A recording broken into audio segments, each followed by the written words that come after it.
now, so hello all. Good morning to those in Eastern time zone like me. This is going to be a very fast-paced run. We have Pokemon Super Mystery Dungeon Cutsceneless, no Wondermail. The no Wondermail specifies that I can't use any promo codes that allow me to get some pretty powerful items pretty early in the game. This run, I'm just diving face first in with the best starting Pokemon I can have, and then just hope I get what I need to live off the land and go as fast as possible. This is a roguelike game with very high variance and a lot of stuff going on, and with it being a cutsceneless mod so that it's short enough to fit in this time window, there's going to be a lot happening really fast, and it's going to be hard to explain, but I'll do my best. Without further ado, let's jump into it. Alright. Also, this game is very cute. I love this game.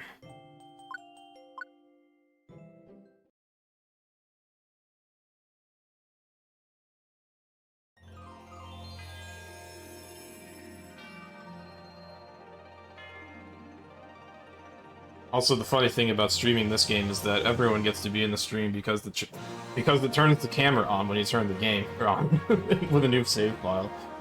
Alright, mods with the timer, I'm ready to go in 10, 9, 8, 7, 6, 5, 4, 3, 2, 1, go. Hopefully someone was ready to start a timer there. And yeah, if this run gets to YouTube, then you can all say hi, YouTube. Seconds you have.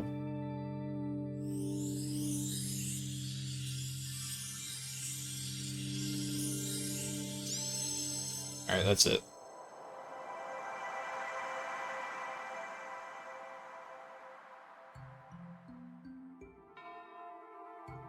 First thing you do is you get a personality quiz to determine what Pokemon you turn into. In the Pokemon Mystery Dungeon universe, everyone is a Pokemon. Humans are stated to exist merely in fairy tales.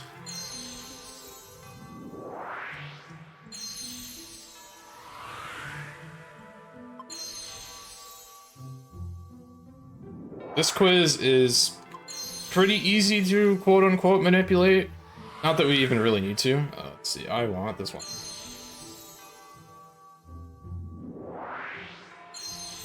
Even if you don't get what you want, you can just reselect in this game.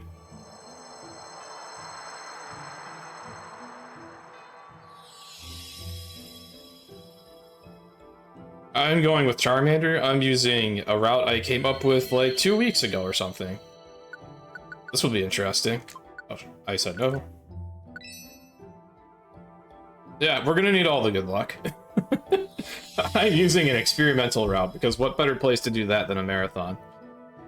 I would love if Snivy was optimal, but alas, it's just the closest thing to what I actually want, which is Chespin.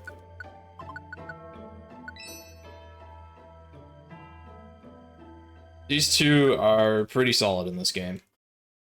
Charmander, they let him start with Flame Burst, which is a ranged move with pretty decent power that scales pretty well with Charmander's special attack.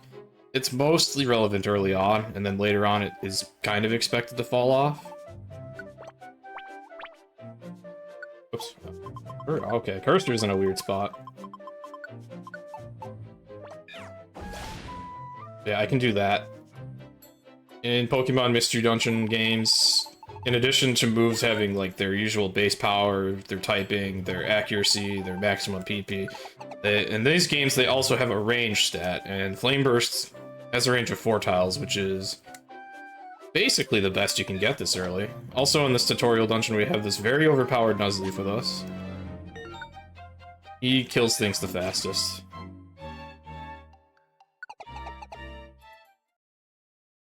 And then we go straight into another tutorial dungeon. They're both very short. Most of the floors in this game are randomly generated. You don't actually know where you need to go, and you just have to find stairs as soon as possible.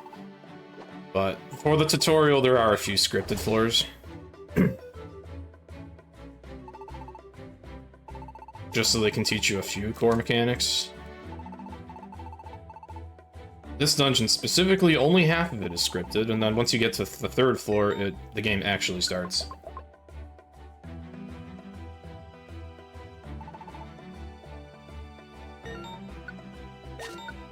Apples are oddly my main source of money. The Kecleons are the shopkeepers in this series, and in this game in particular, they really like fresh apples. They're worth a lot of money. Alright, this is my first random floor. I basically pick up everything. I think I got a blast seed. Yeah, that's okay. I think I got a couple blast seeds. Those are great. I got a bunch of wands. That's great. I got so many I didn't even see what they were, but they were probably good. And here, because we're in Cutsceneless, we just kind of warp around a lot. This Cutsceneless patch, it requires like a homebrewed 3DS, but it pretty much only incorporates field movement that would normally be present in a full speedrun of this game, so you'll see a lot of that, just kind of warping around.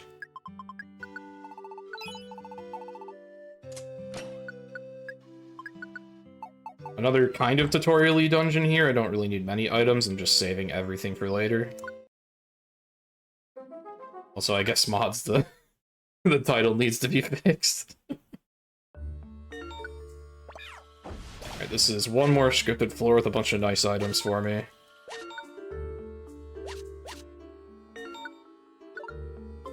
Oops, that was the wrong button. This dude almost killed me. I guess that's a fair enough demonstration of why I don't want to fight those. Yeah.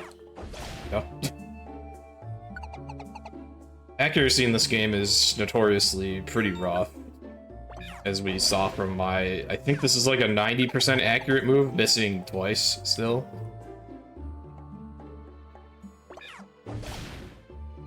And it's not just because of Pokemon being trolly. No, like, this game has a notorious issue with accuracy being really poor on everything.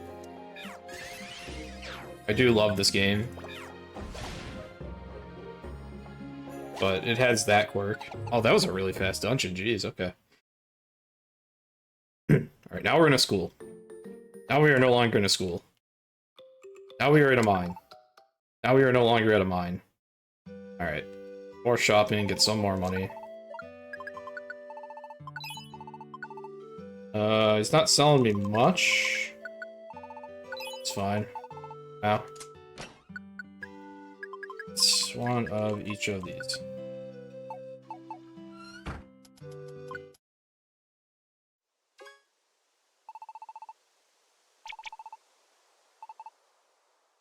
We do sometimes have a very short cutscene occur whenever there's like kind of a branching path in dialogue, just so that the amount of time you'd lose stays consistent. Alright, now we have our partner Chespin.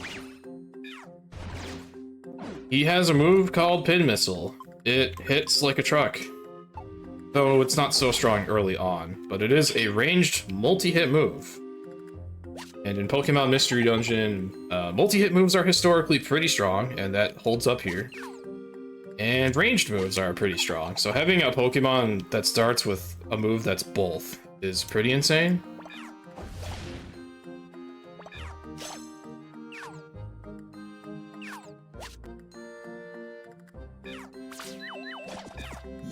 It is not very accurate, though. So yeah, for now, Chespin's kind of just doing his best. We need some tools for him for later. Also, Flame Burst has an area of effect attack. And enemies in corridors are funny in this game. They have, like, really poor vision of where the players are, specifically in these narrow corridors.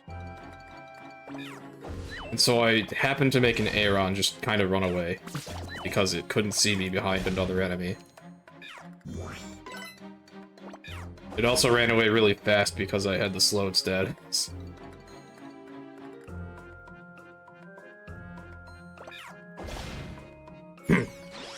Unfortunate thing about this dungeon, it has very large layouts. It can take an extremely long time to find the stairs. So this dungeon is immediately where this category starts being super RNG heavy. There isn't much I can really do about it besides hope it goes well.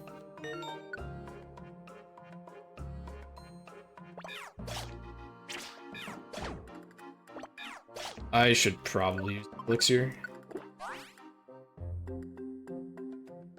of course. I see, I used the elixir so that I would immediately find the stairs. That's how it works. And then you get healed at that checkpoint room anyways.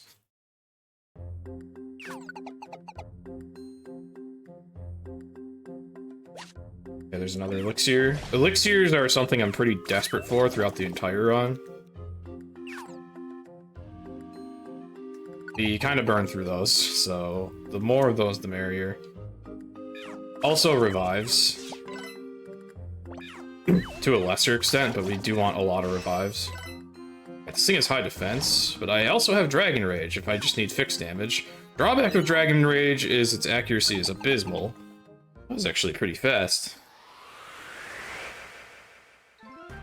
I kind of only use the Dragon Rage in emergencies, but sometimes it's the best option. Also, we have a Blast Seed. Those do fixed damage as well. Guaranteed 100 damage at close range. Pretty nice for the first boss. It's a little bit too bad we don't get to see that cutscene. It's a bit funny. Where we get accused of stealing stuff by that Gabite. He tries to summon minions and they're just like, we're not paid enough to fight with you, and they just leave.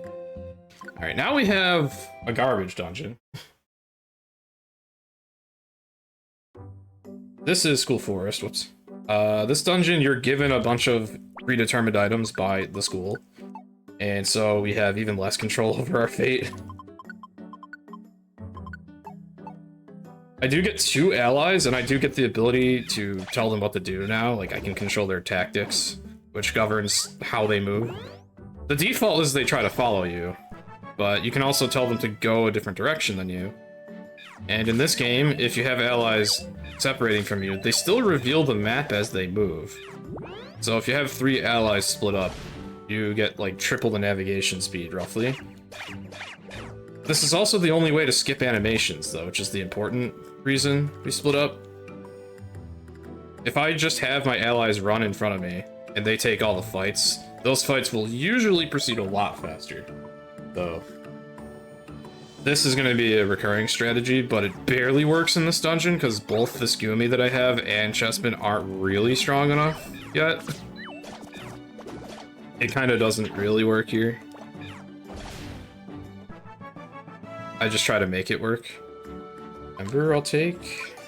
I have a backup range to move if I need it.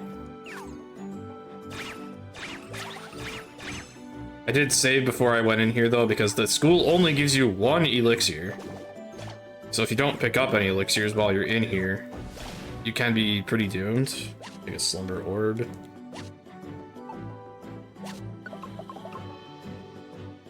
So, in case we basically die of attrition, I safety saved before this one. I do love the Gumi, but it's basically expected that he dies of attrition, like so.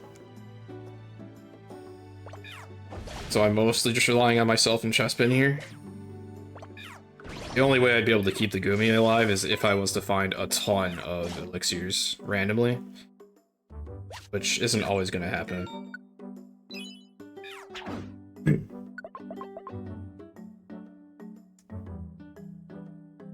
Oh, these are the worst enemy. These are tanky, and they can murder you with rollout. I am going to do this. This game blesses us with wands. A really powerful stackable item type. Most wands inflict ailments on enemies, but some of them also just flat out make enemies go away. Obviously, the more of those I get, the better. It's gonna be random how many of each wand I pick up, but there's quite a variety that are really helpful in the run. We don't super need all this. You want money. Hey, you need an elixir. Also, unfortunate thing about partner AI, sometimes it gets stuck running in circles, and then I have to do the exploration to actually find the stairs. Okay, that's another elixir, we do need that.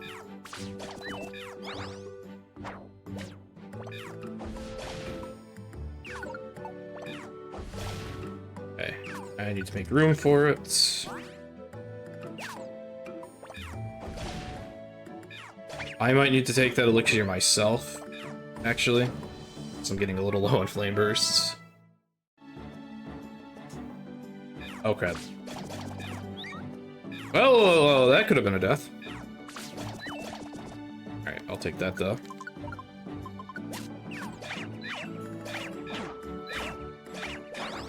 Oh, hi, Chespin.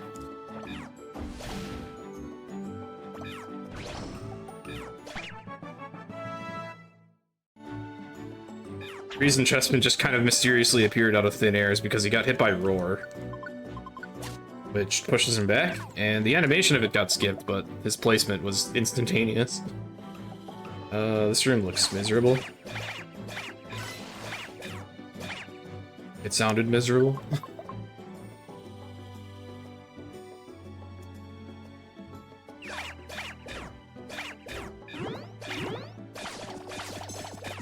Oh. It's fine. Revives are pretty strong in the PMD series because they just work instantaneously and fully restore HP when activated. This game has two varieties of revives. It has the tiny ones and then it has standard ones. Tiny revives only restore HP, and then there's big revives that heal everything. You have the PP of all of your moves, which it's helpful to have revives restore that because we're always starving for elixirs. And then also you starve slowly as you walk in this game. A full revive also fills your belly. It makes you not hungry anymore. Alright, that actually went kind of decently. And then we have to tell our partner that he's annoying, and then they get sad, and then we don't get to use them for the next dungeon. And then we sell a bunch of apples to Kekleon, and he gives us $1 million, and we probably spend all of that. I'll buy an elixir, I'll take a rev. We have another dungeon where I get school-given items, but this one is a little better. This one introduces Looplets and Emeras. Looplets are the equipable items in this game. They have various notches in them that are meant to hold gems called Emeras. The Emeras are basically temporary power-ups. They're very potent, but they only work for the dungeon that you're currently in. This is a scripted floor where we're guaranteed to get a couple of guard boosts, which give a massive defense boost to whoever has them. So I give them to both of my allies because they're going to do most of the fighting. There's also a couple of offense boosters. I put one on myself so that in case I have to fight, I can two-shot stuff, and then I put one on Deerling so that Deerling can also generally 2- or 3-shot stuff.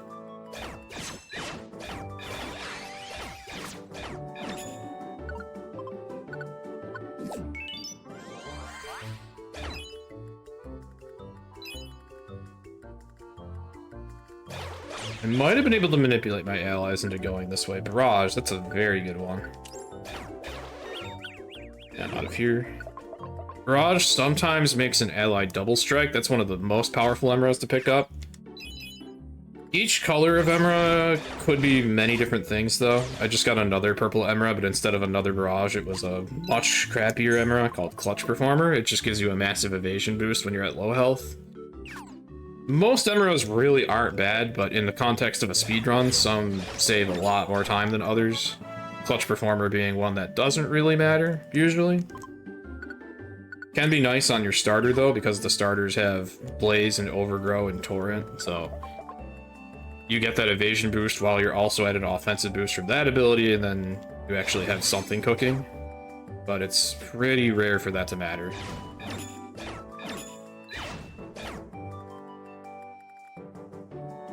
Whisper was going in circles, but finally moved forward. Earling's almost dead.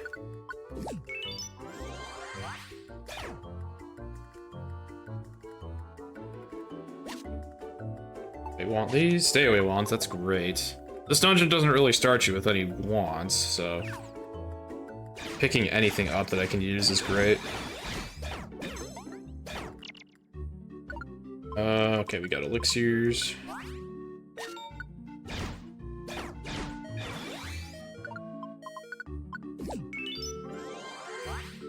Very good thing that you can remotely heal allies in this game, or else splitting up like this would be a lot less effective.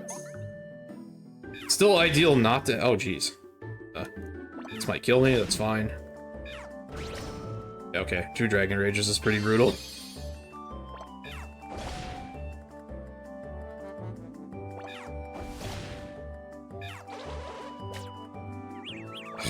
Good thing I was there to help. Oh, you're still not dead.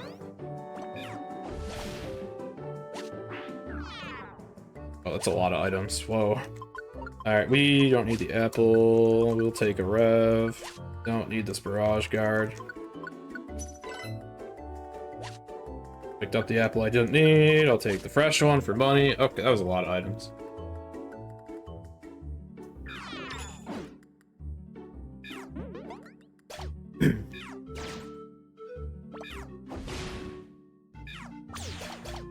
There's barrage doing its thing.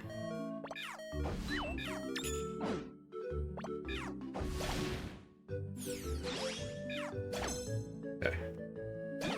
Points lets me see items. That's not the worst.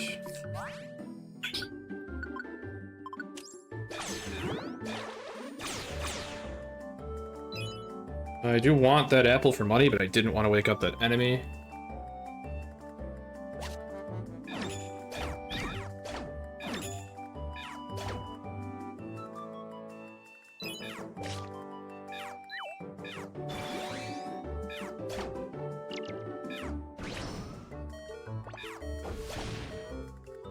Okay, once again, good thing I was there to help. I don't have any healing items left for Tierley. Good thing we're almost out of here.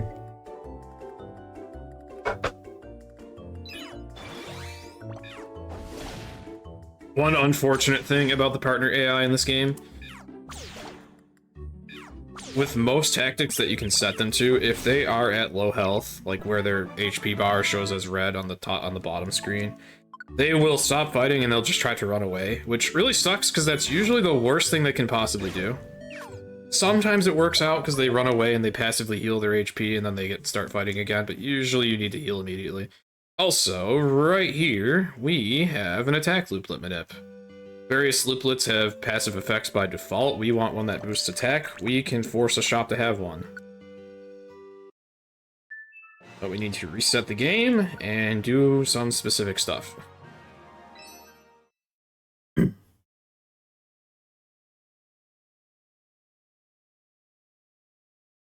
Confusingly, this manip is different depending on whether or not you're playing on the Cutsceneless patch. It has more steps than Cutsceneless. Enter that menu on an audio cue, leave it immediately, go back to the title screen, after that, and I start a timer. 12 seconds, I resume.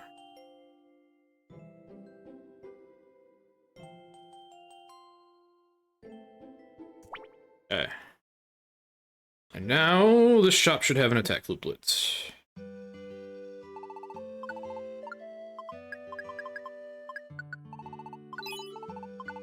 Excellent. Okay.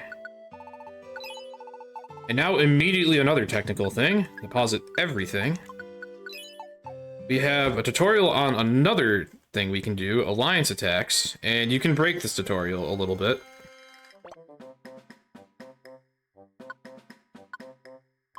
And we got it.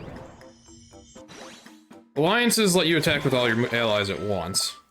And when the game tutorializes it, if you select a move, and also move the cursor for a move at the exact same frame, or 2 out of the 3 moves that you pick, you can just quit the tutorial partway through because it doesn't print all the text correctly. However, when you do that, you lose all your items because it's treated as an oh my god special attack looplet. Okay, I also want that elixir. Okay, that is awesome. I just randomly got the next best looplet I could hope for. Skateboard, probably don't care about. I'll take it. Okay. I got a special attack boosting looplet for Charmander, and I got an attack boosting one for Chespin. That's excellent. We manipulated the attack booster one to spawn, but I was very lucky that the special attack one just happened to show up. Alright, Slumber Orb, I want at least one.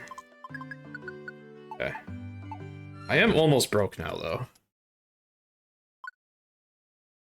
Alright, now with an attack boosting looplet, Chespin is generally better off. He can still struggle a bit, but generally better off. He doesn't have rollout yet, which is a little awkward.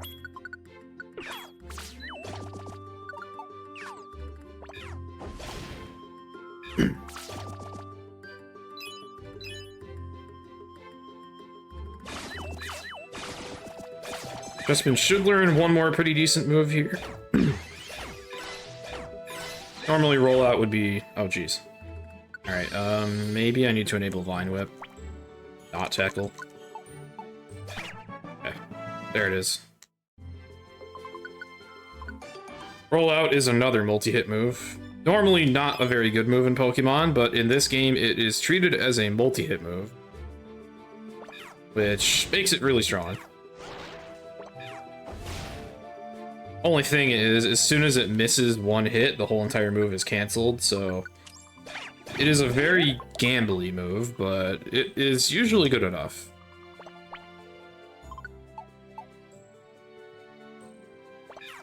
Oh, I do want this light blue Emera. It's probably an offensive boost. It is, okay, cool.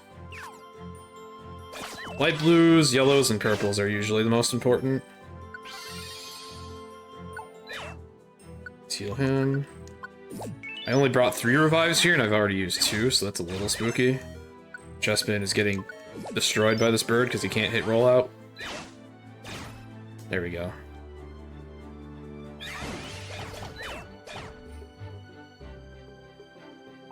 And probably want to check this. I guess I didn't need to. Sometimes you get a shop in the middle of a dungeon. I hadn't really considered that I'm broke right now, though, so I couldn't really do anything in there.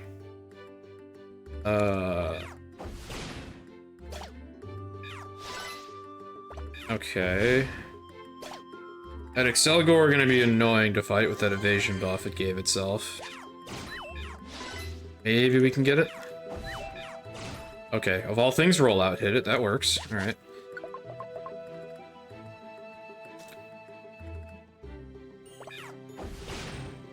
Oh. Special attack looplet this early is quite nice.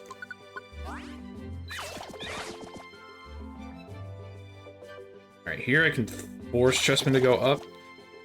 Partner AI in this game generally only walks straight forward, but if they hit a wall, they'll take a turn, and you can make yourself a wall if you try hard enough. You just stand in the right spot, you can force your partner to take like a 90-degree turn, which is what I did there. Super critical I will take. Endure sucks, we can't kill it.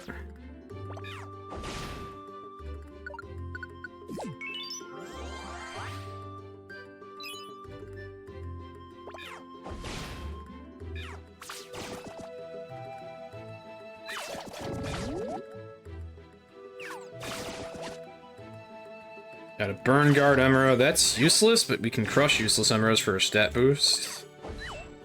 Okay, Chespin's headed this way. I'll have him help me here. Or not, didn't matter.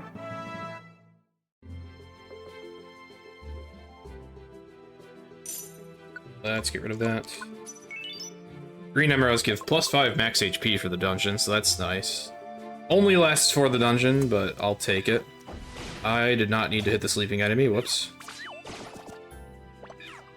Oh well. Another power booster, same one as what Chespin had, so I'll take this one. I do want that elixir, but I don't want to deal with that enemy. Nice crit.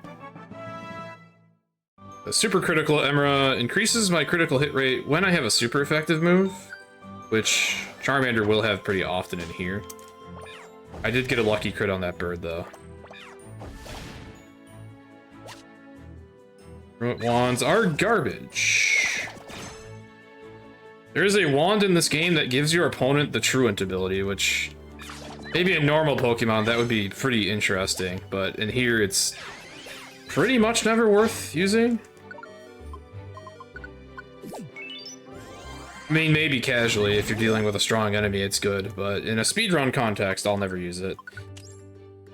Got a comeback Emerald that provides an accuracy buff whenever a move misses, which happens a lot for Chessman with his multi-hit moves, so that's a really good one for him. He needs an elixir. There is thankfully a sound cue for when an ally runs out of PP for a move.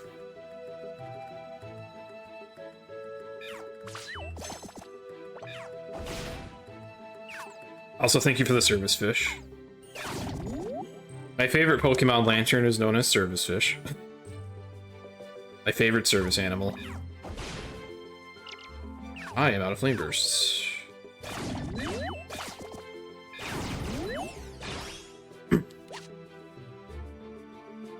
Okay, once again, gonna... Oh, shoot.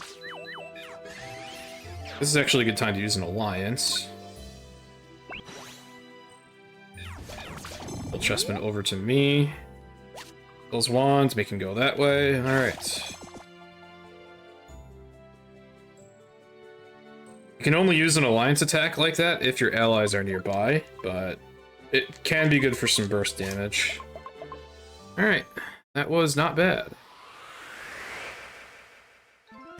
This fight, we have a lot of enemies. We want to put them to sleep immediately. Are allowed to use orbs in boss fights in this game, although bosses do heal status ailments quickly. You can also throw blast seeds for fix 75, which does one-shot the bees rules, which is great because they like to set up double team for evasion. So not dealing with that is ideal.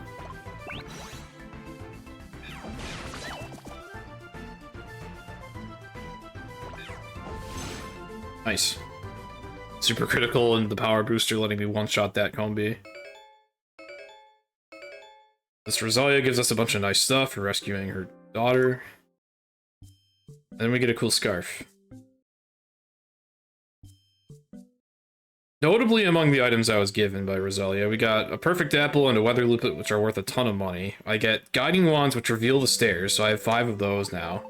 So for 5 really bad layouts, I can at least just wave a wand and know where I need to go.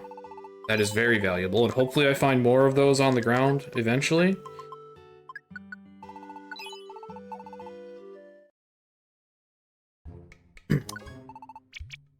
And then we also got a Pure Seed, which warps you to the stairs for another bad floor, so... all of those are being saved up for a later dungeon right now, but if I can get extras of them, that would be great. I need to make room in the bag before I go shopping again. Don't need these, yeah. Could use more elixirs. For Simliplet, I'll take that, that's nice. Still not seeing elixirs in the shop, which is worrying. I'm gonna be a little low on those, potentially. Persim Looplet provides confusion immunity, that is convenient. Get elixirs. Get... what else do I want? I have a spare Slumber Orb, I'll take that.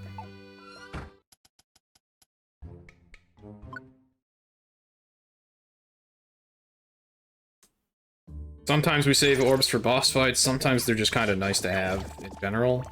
This dungeon, I'm going to let Chessman use Vine Whip so that his, the PP of his moves last longer. Because Chessman doesn't really have as many type advantages in this dungeon as he did in the last. This dungeon's also pretty rough for Charmander. I was two-shotting stuff in Nectar Meadow because almost everything was weak to fire, but... definitely we fall off here and need to start relying on wands instead.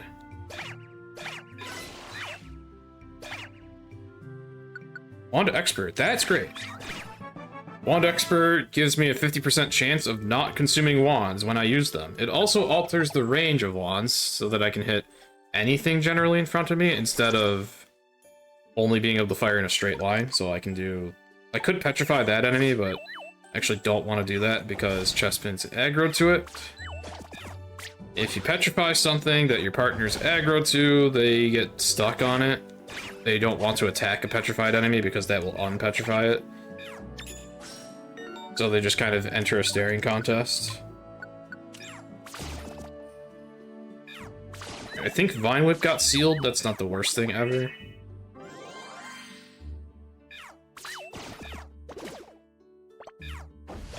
It was a couple of really slow fights. Got Power Boost X and Y on Chespin. That's great.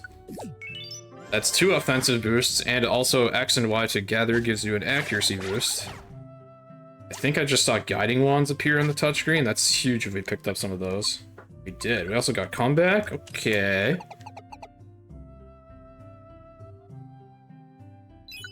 Excessive Force is useless, but I can crush it for an attack buff. Pounce Wands are great. Pounce Wands are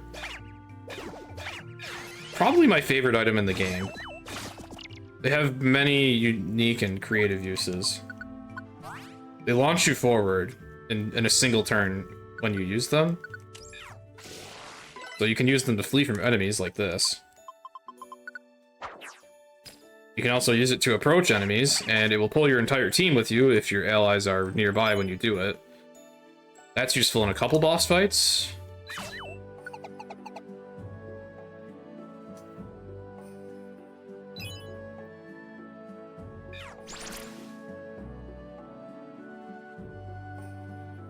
This I'm just going to petrify. Got a free usage from Wand Expert.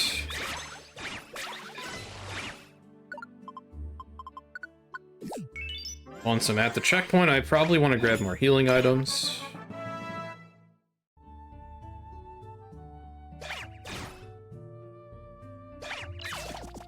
This is a really nasty layout. Normally I'd love the Guiding Wand layout like this, where there's a lot of ways to go, but we don't have many of those to spare. You want that elixir. Don't mind Kecleon's apparent ability to teleport. That's merely a taste of his power.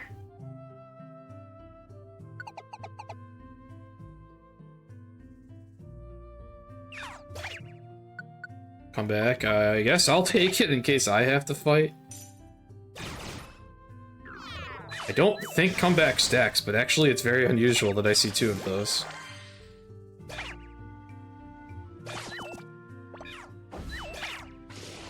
Okay, well that thing has a special defense buff, so I am not fighting it.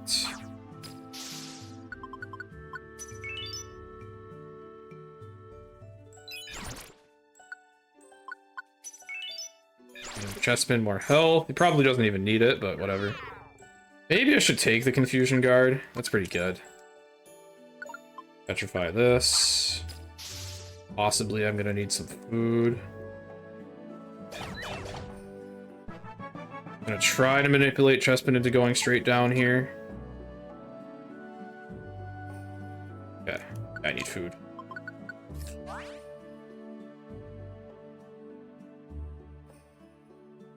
In this game, you lose HP extremely fast once you start starving, so you basically have to have food once you run out. Or once the belly meter is empty, I guess. Oh yeah, I need healing items too. Hold up. Maybe I don't need them badly, but I should take them for safety.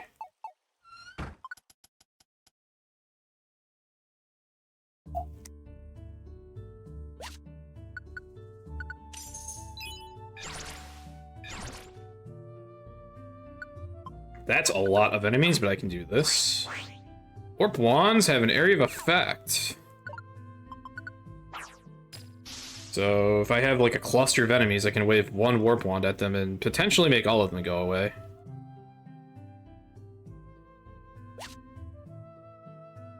Oh, that sucks. I didn't really want to wake this up. Using a lot of Petrify Wands, but luckily I got Wand Expert, so a lot of them are getting preserved for free. Threat Proof is nice for me. Haven't really talked about traps yet, but some random floor tiles just have garbage that do bad things. Trap Proof just saves you from all of those automatically.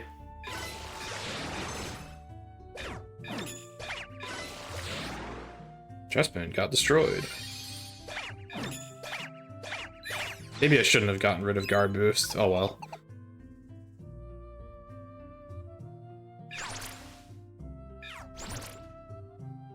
Usually I don't buy too many tiny reviver seeds because they are expensive and I'd rather get better revives later, but For safety, I have been buying them occasionally, so we're doing fine on revives.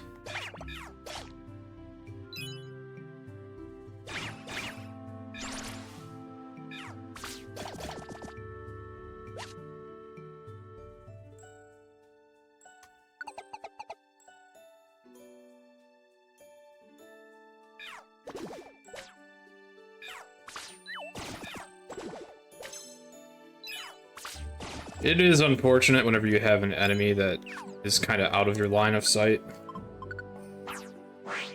I guess with Wand Expert, I can always reach enemies with wands, but once Chespin starts killing something, I'll usually just let him do that.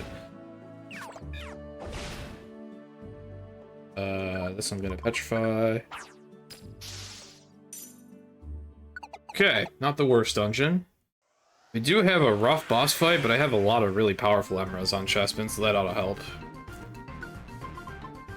Let's see, at first I want to enable Defense Curl for 1 turn. Just so that he positions correctly, and also Defense Curl buffs the next instance of rollout. That can actually help.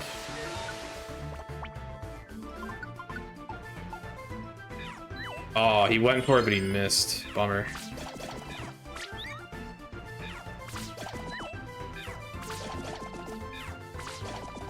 Okay, looking like it's going to be a rough fight. I can use my area of effect from Flame Burst to do some damage here.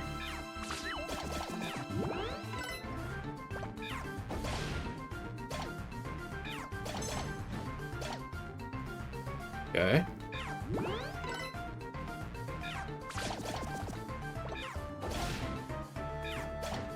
Alright, that wasn't too bad. Now we have Amphros, he is the guild master of this game. And we have another manip we need to do here. Well, don't need to, but I like to do this one. We have the only side mission that is required in the entire run, where you must rescue a Sylveon. I'm gonna play my raw console audio, so this might sound bad for a moment. The floor that this Sylveon appears on in its dungeon is random, but we can manipulate it to be the fastest one. I think that was good. Might have been 1 frame early, and if so, I'm gonna get a not very good floor. We'll see.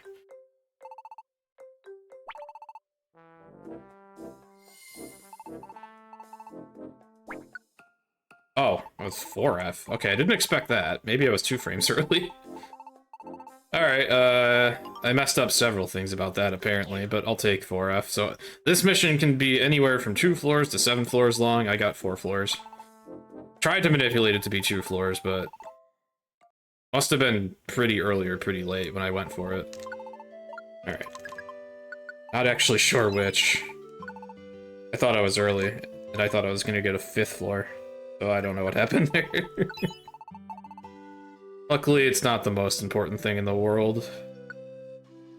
We go back to this dungeon, which was one of the tutorial dungeons. It's harder when you revisit it here, but it's still kind of an easy break.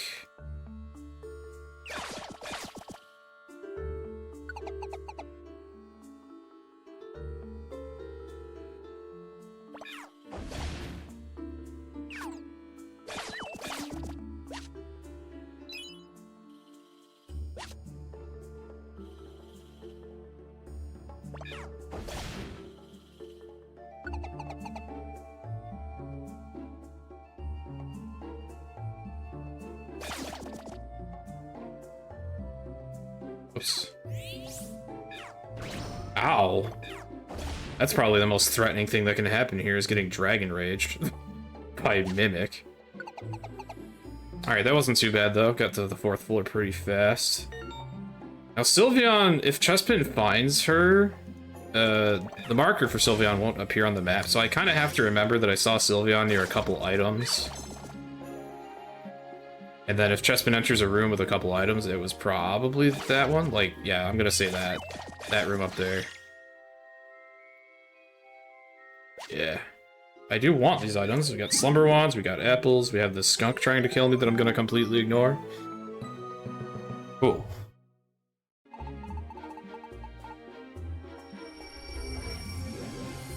This introduces what's called the Connection Orb, which is basically Pokemon linked in. This is where you do all of your optional side missions, and you recruit Pokemon as you do them, that you can then add to your team for more side missions. Sadly, can't use any Pokemon recruited that way during the main story. Main story, you're stuck with your primary starter and partner and any allies that are given to you in the story. So I don't really have any benefits from doing any side missions, and you don't have to do them. You can just go into any given dungeon on any filler day where you're supposed to do those missions, and just give up. As long as you don't have any items on you when you do it, you don't really lose anything. So we now do that for several days in a row in-game, because we don't need to do these missions. In a full any percent run, this can be boring because there's cutscenes between all of these days, but in Cutsceneless, this will be over pretty fast. Yeah, this is one of the more odd-looking parts of the run. We kind of do nothing for a little bit.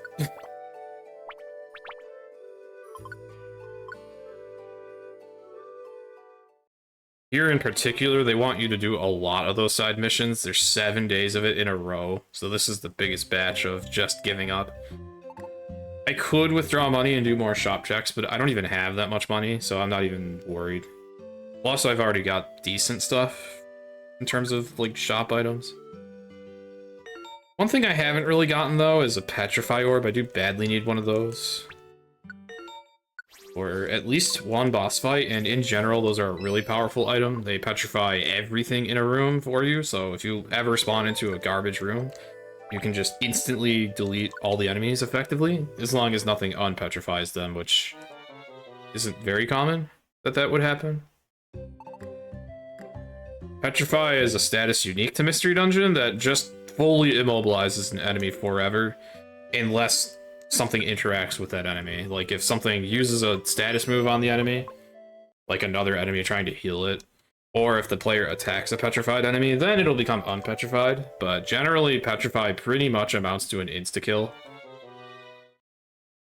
It can be healed also by this, what is it? Natural Cure ability, if a Pokemon has those.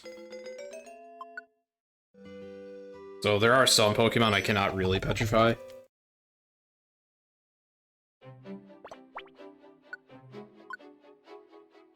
But most of the time that's the go-to status ailment, and I used it heavily in Poliwrath River, where there were a lot of enemies that I would have struggled to fight as just Charmander, but I had the wands to just petrify them instead.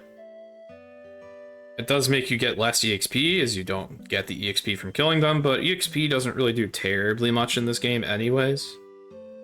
And we're always going to get as much as we need to survive.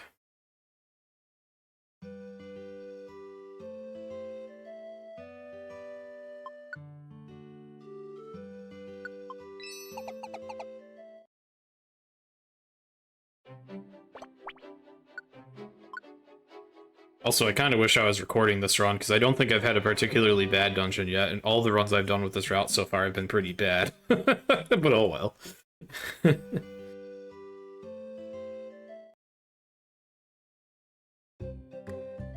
We might finish ahead of schedule if it continues to go pretty well.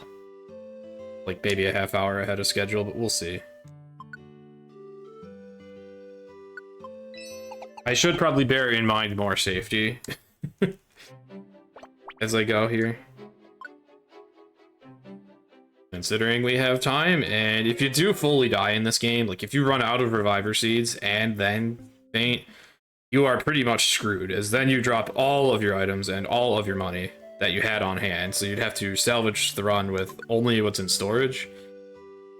In that case, I would probably still have some leftover elixirs and revives, but I would lose my equipment, I would lose all my wands, I would lose whatever good orbs I had on hand. It would be devastating, so safety is pretty important in this game. That is one thing. You do not ever want to die in any PMD run, but especially this one. This is probably the worst one to die in.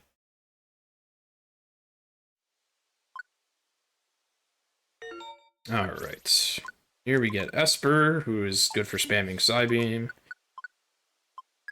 Got a Persim Looplet to make her immune to confusion. Let's see. We can take Radar, I guess. I haven't been using those Radar orbs. You want a Slumber Orb for the boss. Guess I don't want to take both of them. Don't want to use them both just in case I don't get a Petrify.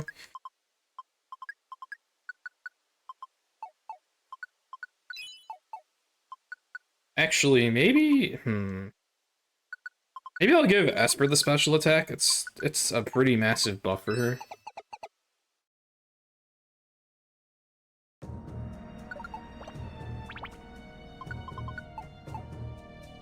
We do have two other allies, Gumi and Deerling, again. Those two I cannot configure the tactics of. They're just kind of guest party members. You'll only really ever have a maximum of 3 main party members that you can control more directly by equipping them with whatever you want and changing their tactics. Got a power booster. I'm gonna give that to Chespin. Where is it? Oh, something picked up a power booster. We don't have it. Now we have it. Cool. Chespin has pretty bad type disadvantages in this dungeon, so giving him a buff is very helpful. Also, he's poisoned. Usually you regenerate health over time in this game, but if you're poisoned, you instead just lose health slowly. Also, the damage tick constantly going off just loses time.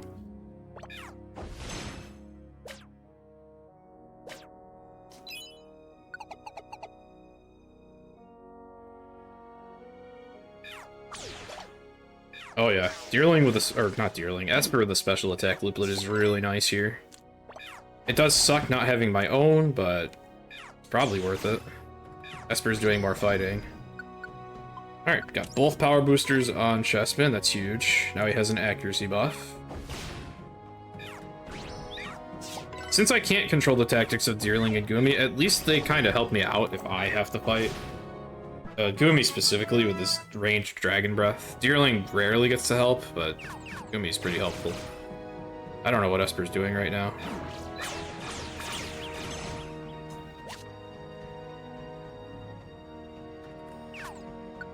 Light Bulldozer, that would have been good on Chespin, but he's already got 2 power boosts, so I'll give that to Esper. Light Bulldozer lets you completely disregard type disadvantages, and even gives you a massive boost to your damage, like a really massive boost, anytime you use a move that would have been not very effective by Pokemon type standards. Also lets you use moves that would otherwise have an immunity, like normal moves on ghosts.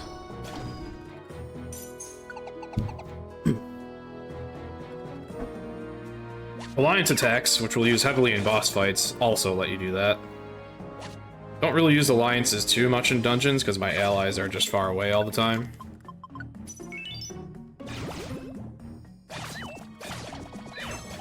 But the game has a weird quirk, where using what would be a not very effective move, normally in Pokemon, actually has the best DPS in Alliance.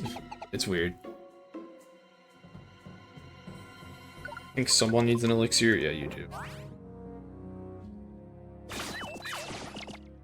Someone else needs an elixir. Now you do.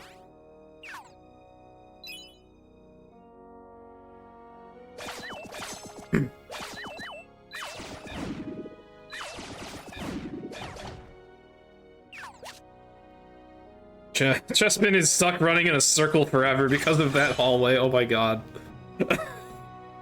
He's never escaping unless I push him out of here. I can't even, I don't know if I can get him out of here. This is, okay. Allies going in straight lines and hallways. It is sometimes a problem. The only way he would have gotten out of that is if like an enemy appeared at an intersection that would have distracted him. Oh yeah, 100% of this game is my favorite category of all time. Barrage is fantastic, and both of my allies get it? Okay.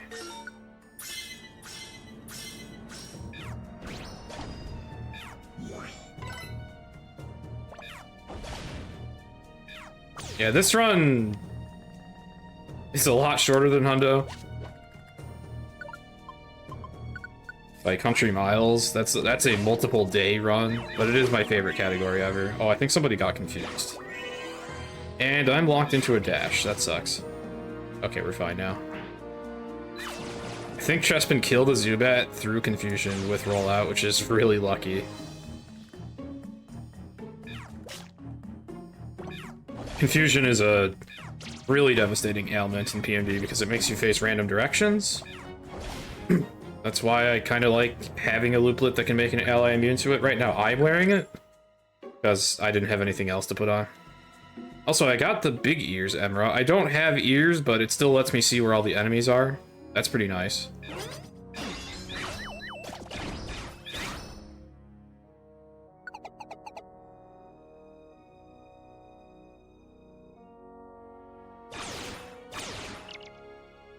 Okay, 7F, we get a checkpoint that heals everything. Even though my allies are getting destroyed, I can kind of disregard it right now. They even get revived if they died. Got proof I can take.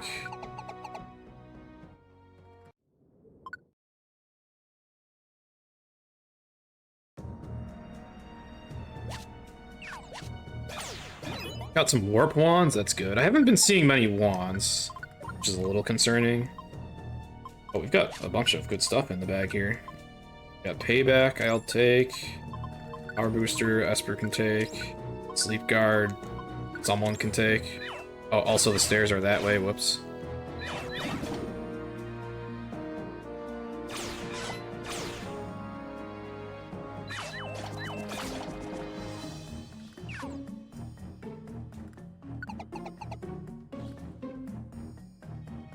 This is the really important thing about allies being able to reveal the map as they walk, is like sometimes you just realize that because an ally that split up found the stairs, you were going the wrong way, and you never would have found that out.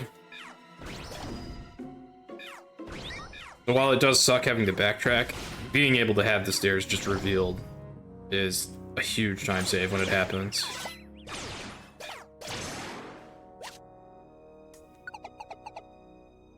On top of allies skipping animations by fighting off screen. So, while it might be a bit unfortunate that we don't really get to see a lot of combat happening, it saves a disgusting amount of time. It's very necessary.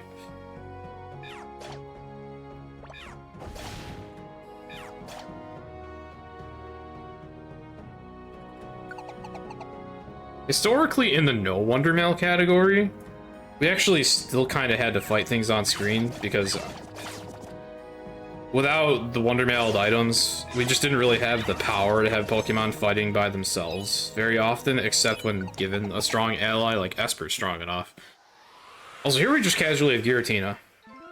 Don't worry about that. We can make him go sleepy bye.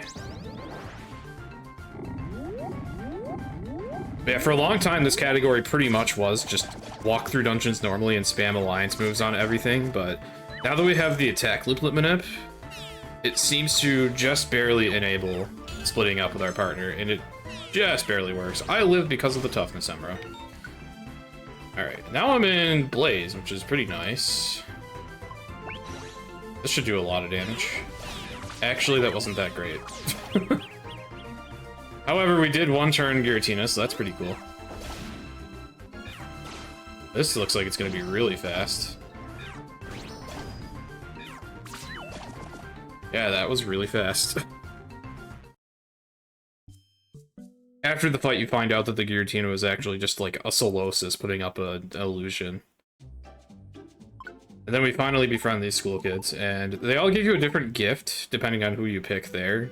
Yumi gives us an item called the Slow Wand, which we value greatly for certain boss fights, certain boss strats. With a combination of Slow Wands and Slumber Wands, you can kind of just stunlock bosses forever.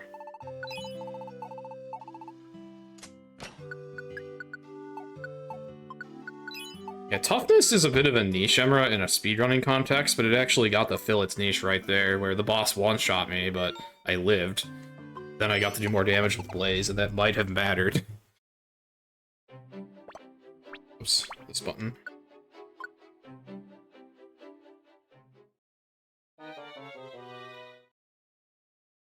Mostly the Emeras that I care about are offensive boosts, as those are going to save time.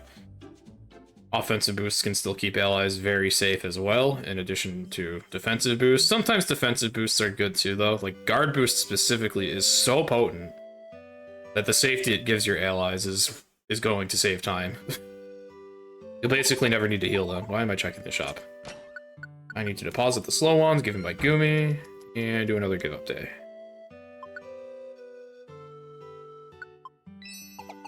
Yeah, that was a really unique niche that I one-turned Giratina, possibly because of that. That's, I guess, the cool thing about Emeras. They can create some pretty niche situations.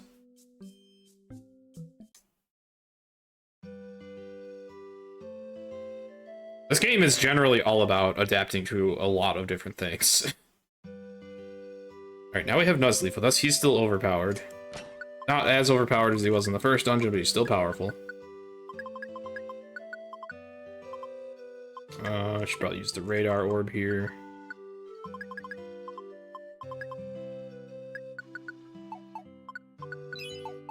Doing really good on money. Wakeful Looplet I really like as well, but I already have a person Looplet. That's better, to be honest. Wakeful Looplet prevents falling asleep. Also very handy. Tactics are correct. Special with me. Attack Looplet to Chestpin.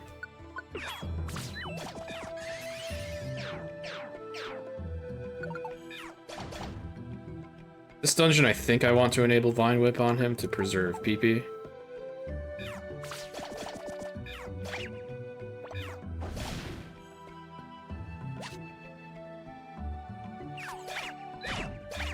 This dungeon is a very annoying one where Chestpin admittedly kind of barely gets by. But the good news is that even if Chestpin kind of fails, I have Nuzleaf with me, and together Nuzleaf and I can take a lot. We both have a pretty powerful ranged move. Got Barrage Guard on Chestpin. It is not the most relevant Emra, but it specifically nerfs multi-hit moves against the bear. I think it also reduces damage if multiple enemies hit you in the same turn, so it's a niche safety Emra. Guard boost is a lot better. I will take that. And Chestpin casually takes 109 damage out of his 59 health from Phantom Force.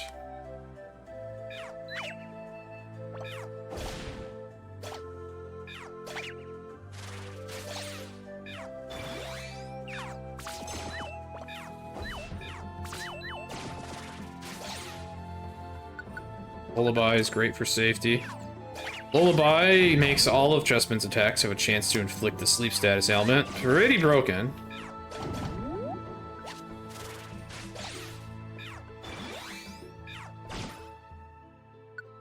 Oh, Berry Power. Berry Power basically blocks all ailments.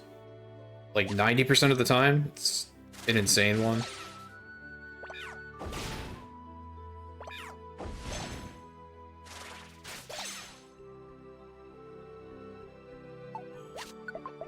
I think what Berry Power is supposed to do is the more berries and seeds you have on hand, the more potent it's supposed to be.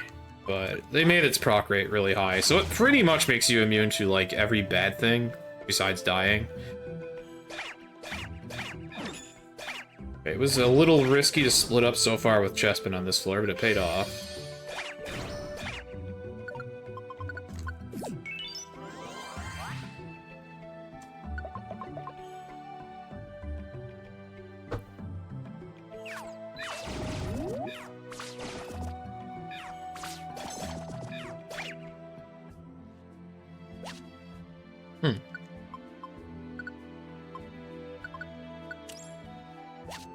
I do not want that cherry berry, but we did get a power booster for Chestpin. That's great. I have to wake up. Oh, jeez. I'm just going to warp these away. Screw it. And I got a warp payback Emra on myself. That one can be a bit trolly, but what it does is if I get hit, there's a chance the enemy just warps away. Sometimes that's fine in a speedrun context. Though it is a little annoying if I just wanted to kill an enemy. Oh, you're out of, everything? Okay.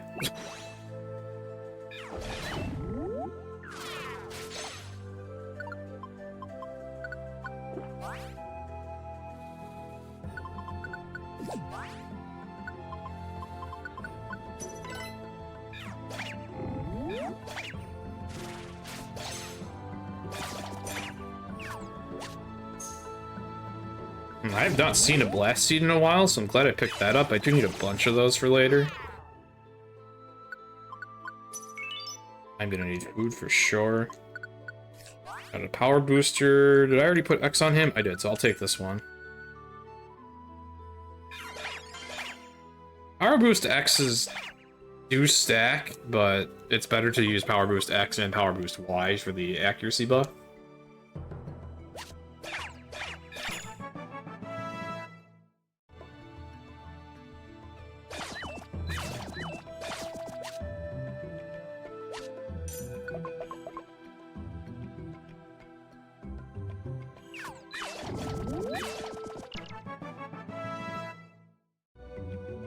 Using a third elixir on Chespin. Very good example of a dungeon where we burn through PP like crazy.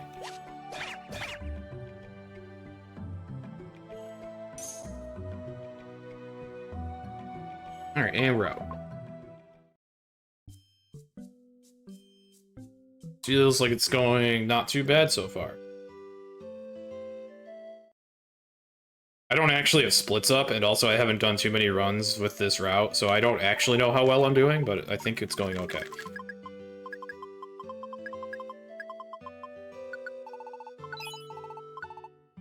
Weather looplet don't need. Doing pretty alright on safety, too. I bought a lot of tiny revives at this point. And we still have a lot of money. Got 2 more give-up days, then we go into some pretty brutal dungeons.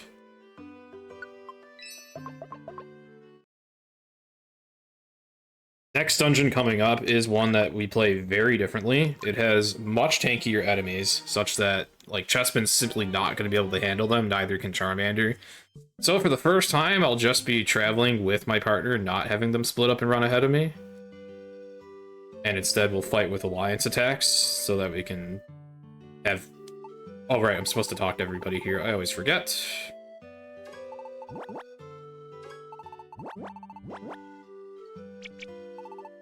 Yeah, alliance attacks will give us better DPS against each enemy, and we'll need it. And also, the layouts in the next dungeon are massive, so I'm going to start using guiding wands to reveal the staircase. But I don't have quite enough for the whole dungeon. So I'm going to have a few floors potentially be very slow. Unless I pick up guiding wands in the dungeon.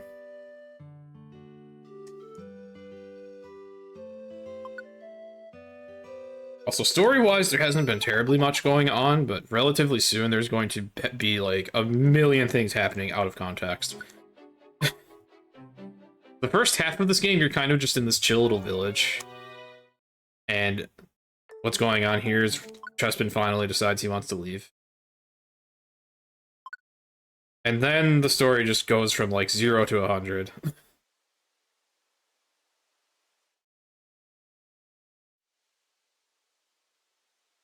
Usually when you play a mystery dungeon game, well, specifically Pokemon mystery dungeon game, the story is what you're invested in, but speedrunning these games is interesting too. Also, anyways, we're in a mountain now. We want extra food.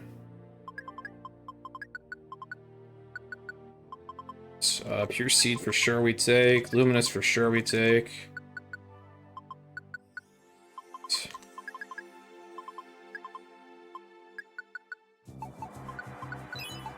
Alright. I've got 8 Guiding Wands, 1 Pure Seed, 1 Luminous Orb. So that covers 10 of the 13 floors here.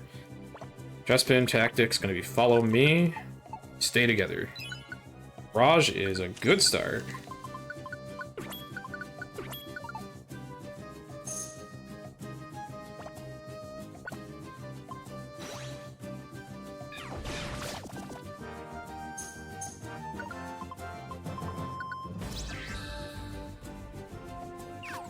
Yeah, this is that's the size of the layouts we're dealing with here. Guiding Wand is right here. Big Ears is huge here, and I got a Luminous Orb, and then I got warped away from my partner, which kind of sucks. I'm gonna put him on wait there, but he at least kind of acts like a turret for now. Back to follow me. Also gonna disable Vine Whip. It's too weak. Ow.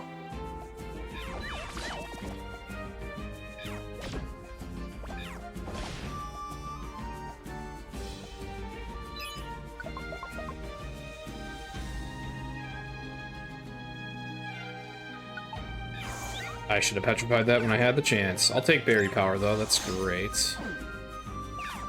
I'm just gonna petrify this. It's being annoying. Use that luminous orb.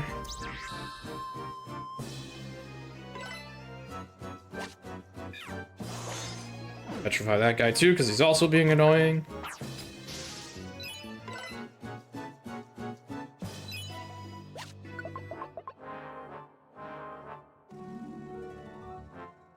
Dance around the sleeping enemy. Be thankful we got a stair floor.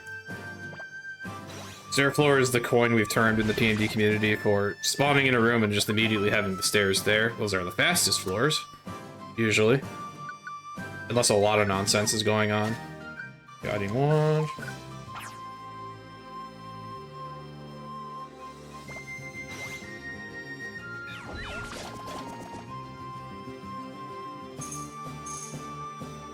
Oops.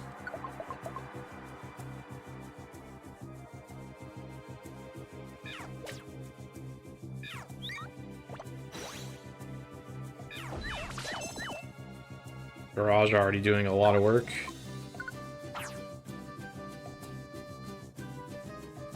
If ever the stairs are extremely far away, I can also use a Pounce Wand to completely re-roll my location. As the Pounce Wand lunges you straight forward in the direction you face when you wave it, until you hit a wall or a Pokemon, but in this dungeon there are no walls, so you just fly off the mountain. And the game just warps you when that happens. Instead of killing you instantly, it just warps you. So you can take advantage of that. I guess I can do it for fun here, I have enough. Warps your partner with you conveniently. Now I'm going to be very sad if the stairs were actually in the top right.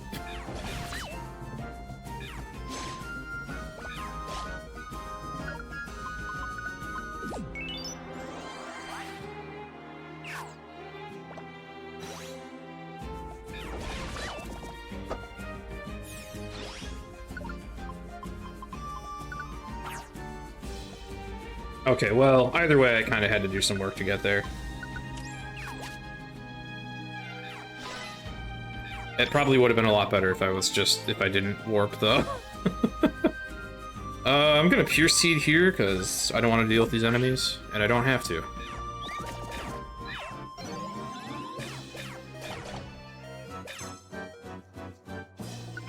They did kill Chespin off screen, but we've got revives. Wand. Got 4 left, there's 4 floors left, so I've got just enough. And then if I get any more stair floors, I can... Oh, that sucks. If I get any more stair floors, I can save a Guiding Wand for a later dungeon, which I will probably immediately use after this. What's this? Poison Guard, completely useless. Not worth it.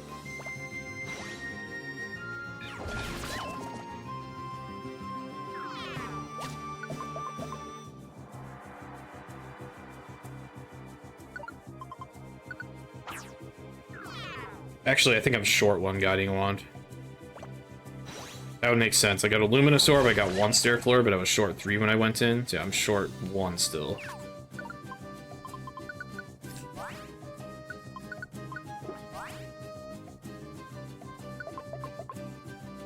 Hello, Ular? It is. We Warp Wand here. Guiding Wand. That's pretty far away, but I could do... Oh, almost. Almost had a chance to do a cool thing. If there's a wall in the middle of a room, you can use a Pounce Wand and go straight to that wall. But I didn't have the shot lined up to do it. Thank you for the good luck. Hello, Fiery Heart.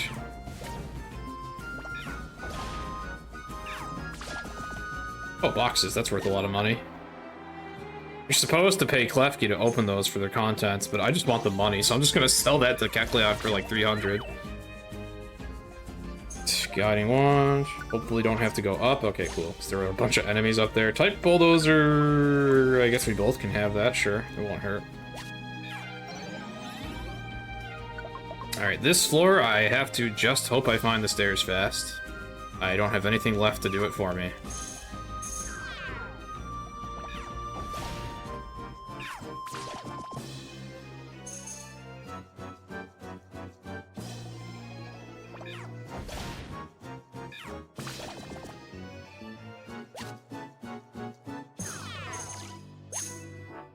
Oh, I can see where rooms are with clairvoyance. Kind of.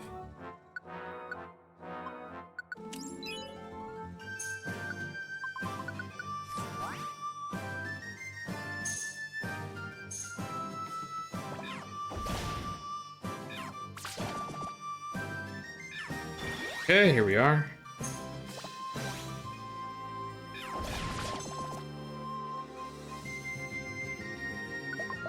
Alright. I think my inventory is actually still fine for this dungeon.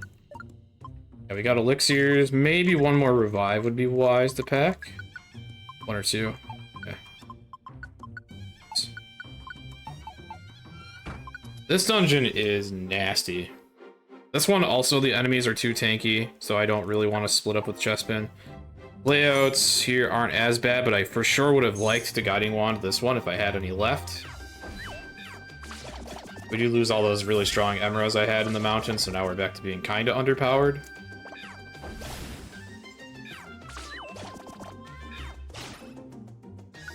Toughness is okay. Sleep Guard, I'm just going to take the health, because I don't think anything puts you to sleep in here.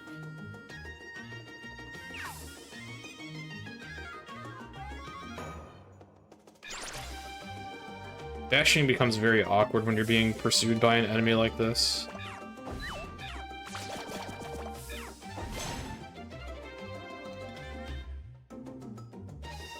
Can we take Onyx? We'll try.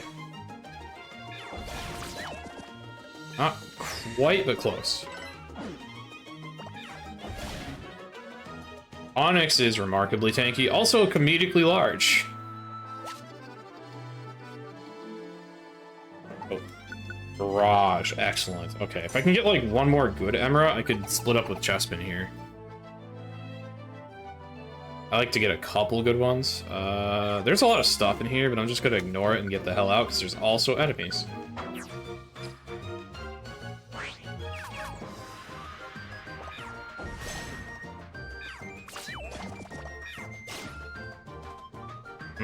Okay. That Doublade won't wake up. Some enemies are super powerful and don't even wake up when you walk near them when they're sleeping. However, Flame Burst has AoE. I did have to back off to make sure I wasn't gonna trigger that. Hitting Doublade, that would have woken it up.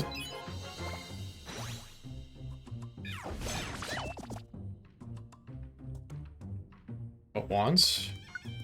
Trap Proof I'll take, sure. Surround wands I don't really care about.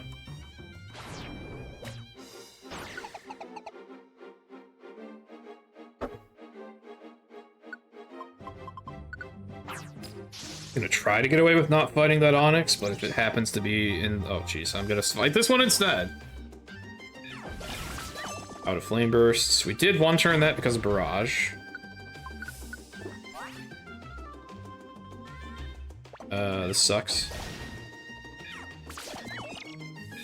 I am going to re-enable Vine Whip.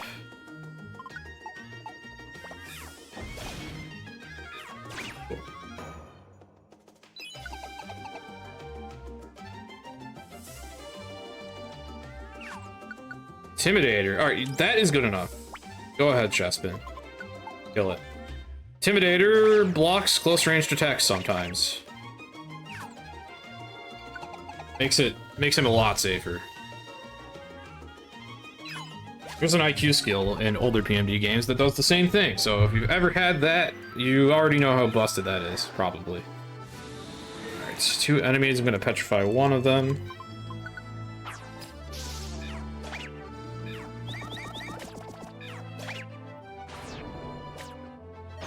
Maybe I should turn off Vine Whip, because on some enemies it's underwhelming. Though if he was to get a Barrage proc, it would help. He didn't get any there. There we go. Yeah, see, that makes a big difference.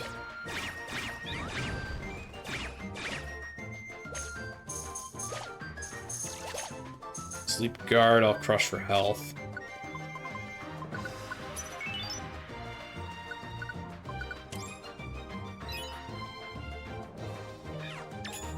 Alright, now unfortunately I'm kind of defenseless, so I'm just gonna use wands on everything.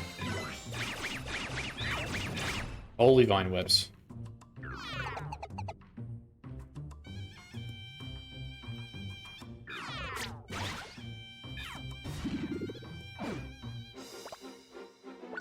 Vine Whip that too. Just enough damage. I'll take a Slumber Orb. I still haven't found a Petrify Orb. That's kind of concerning. If I don't get a Petrify Orb soon, we're gonna have one particular boss fight be really slow. I can use a Slumber Orb as a backup, but ugh. Won't be a nice backup. Hi there, Onyx. Bye. Go away. Go away, all of you. Glad I had the wands to do that. Petrify that too.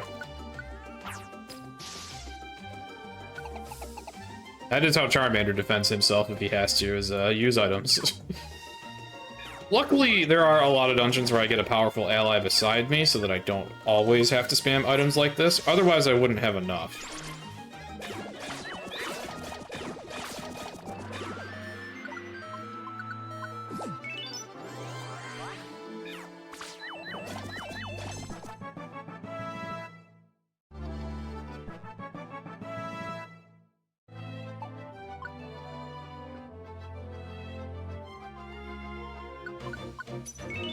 Probably didn't need to do that. Power Boost X? Sure. Oh, whoops. Okay, we want to go that way anyways. Orb, Escape Orb. Don't need. Alright, cool. We'll gladly escape from this dungeon, though. That is a difficult dungeon because the strategy is a little more complicated by how you probably don't want to split up at first, but maybe once you have good emeralds, you can get away with it, barely. 420. Alright, we'll take a standard revive. And start saving those up. Don't have any gold bars, sadly. Gold bars I can trade for 5 standard revives each, so I would definitely like to get those if they show up. Gold bars sometimes show up in sparkling tiles on the ground, so whenever I see those, I'll be excited. This is an optional fight. Well, optional to win. It's faster to just deposit all your stuff and then lose. Like this.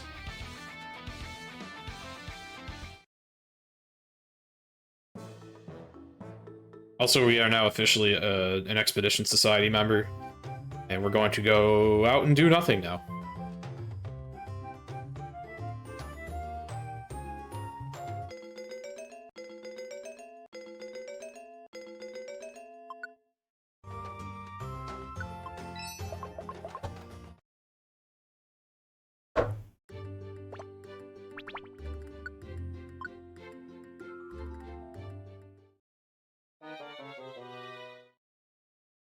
Two more filler days, and then story starts to kind of pick up, but we're not really going to see the cutscenes, so some more stuff is going to just be happening out of context.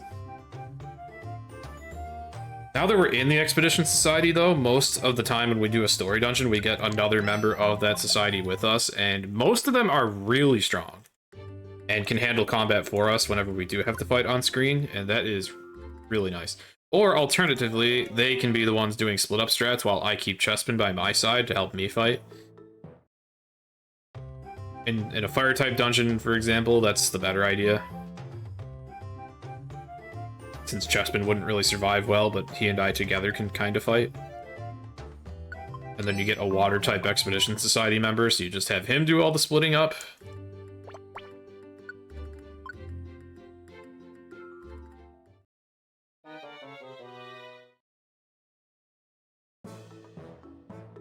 I wasn't keeping count of how many days were left. Okay, this is the last one. It's 4 give up days here. This is the 4th. Then we do a story dungeon with a very high spawn rate for wands. So hopefully we can get a lot of really good wands there, and that could define how this run's going to be. In particular, if I pick up a lot of guiding wands, that would be really huge. If that happens, we're definitely going to finish pretty early. Alright, first I want my money. Probably going to buy a lot of stuff. Let's see. I don't really want any of this. I guess the slow wands are wise to take, and so are big apples, but that was a little underwhelming. What's this? I'll take that, sure. Sparkling tiles in the field just have random items. They're not like gold bars, or very rarely are they gold bars. Luplet don't need. Elixir I'll take. Revive all orb I'll take. Alright.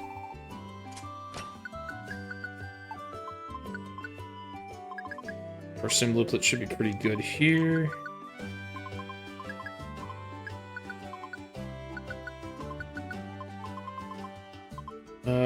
Take a revive all orb. Roll call. Lumber. Yeah. Hello, Frosty. Rip. Alright, so the good news is I still have plenty of money. The bad news is I did 2 shop checks and didn't really get much out of it. Alright, attack Looplet on Chespin for sure. Arcant gets the person Looplet. This dungeon can also be very annoying. It does spawn potentially a lot of really good items, but it's also...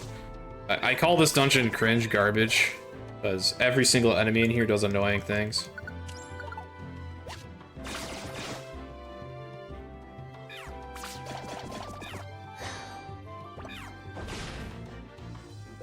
Tunnel wands, those are nice. You can use those to destroy walls in front of you. So if you know where the stairs are and don't have a clear path to them, you can make your own path. Really fun item to use.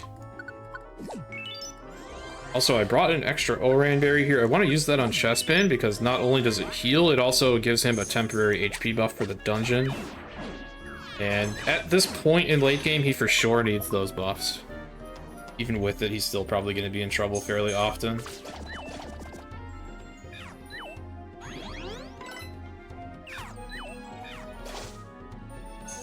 Stay away wands are nice.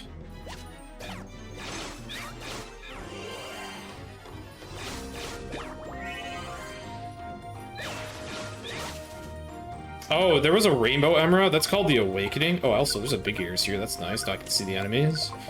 Awakening is what triggers Mega Evolution in this game, but it's kind of pathetic, sadly. I'm just gonna go to the stairs here. Now, if you put an Awakening Emerald on a Pokemon that can't Mega Evolve, they just get, like, I think a small buff to their stats and become invincible to frontal attacks for a little while. If you do Mega Evolve a Pokemon, they get the same benefits, but they also get a really strong regular attack, which is a move we don't really normally use in this game because it's capped at 5 damage usually, but when you're Mega Evolved, it just does a million bajillion damage instead. Oh, you need an elixir. Drawback of Mega Evolution, though, is it's not only very temporary, but also when it wears off, the Pokemon goes berserk. And then they can potentially badly harm nearby allies, so... Mega Evolution kind of sucks in this game, and also when you put an Awakening on, there's a long animation, so I don't even really use it in the run, usually. You can skip that animation if you put it on an ally that's far away, though. So I guess, situationally, it could be fine.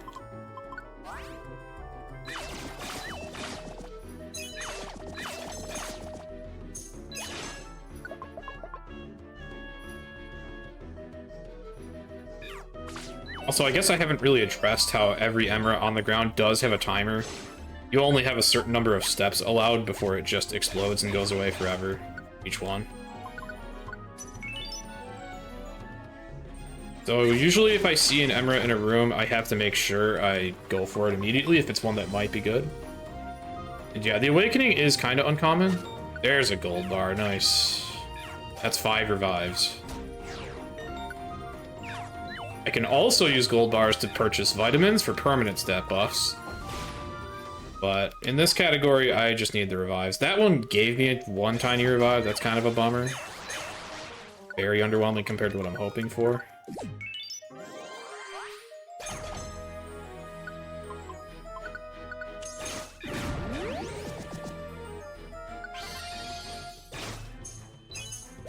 Bar, nice. The nice thing about the revives purchased from gold bars as well is they are full revives. They aren't the tiny ones that only restore health. So they are more optimal to use.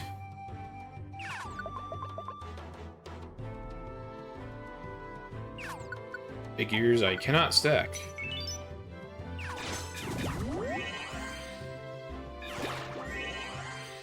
And the dungeon is being cringe, as it does. I think I just let Arkin die here. Because he's got like 5 ailments on him. Alright. Well, hopefully he can take care of this enemy. Someday. He got put to sleep again. Maybe I can help now? Okay, I helped.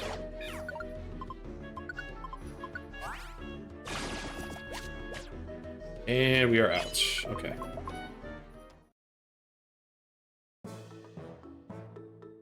Well, I didn't pick up any guiding wands, so that's unfortunate.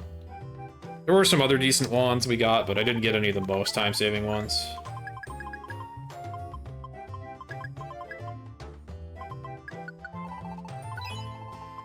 We have a ton of money, though.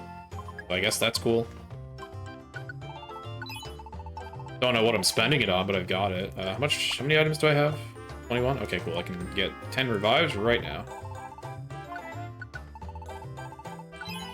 Glorious!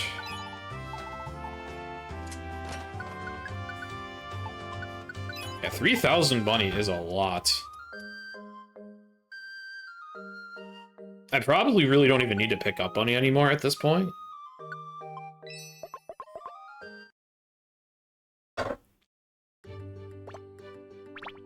One thing I'm hoping for when I check the Kecleon shops is for them to have good wands, but they don't always.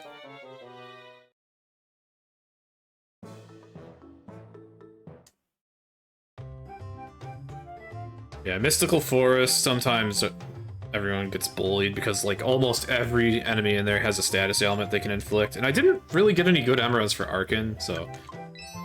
He's a strong ally, but he wasn't as strong as he could have been if I had gotten good emeralds for him. The Wondermail category, you can also get Iron Spikes right away, which is a projectile that allies can throw that does damage based on their attack stat. Expedition Society members tend to have really high attack stats, so if they don't have any ranged moves of their own, then usually those spikes help immensely for them. Take standard revs here, I guess.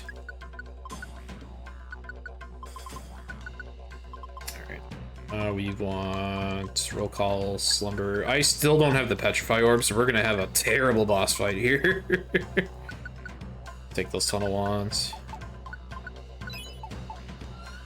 Unless I find the Petrify Orb in the dungeon, we are gonna have a bad time.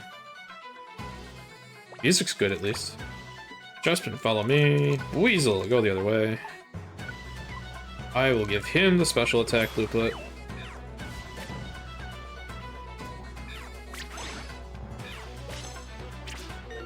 Gonna hope this doesn't have flash fire. It does. Bummer.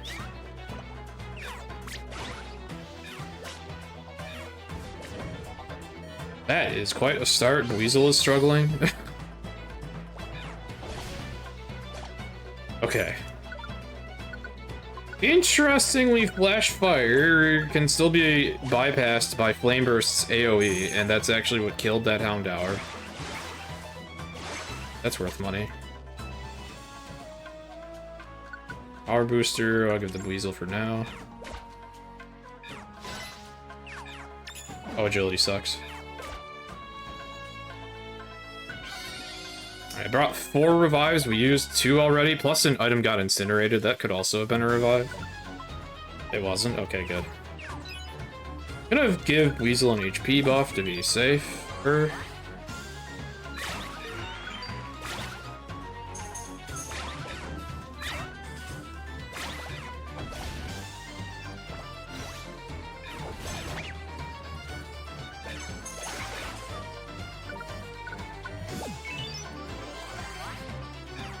Oh my, why are there 90 things in here?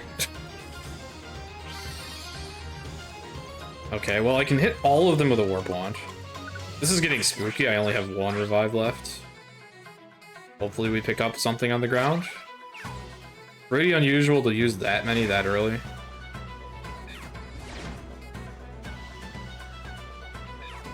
Gonna petrify this.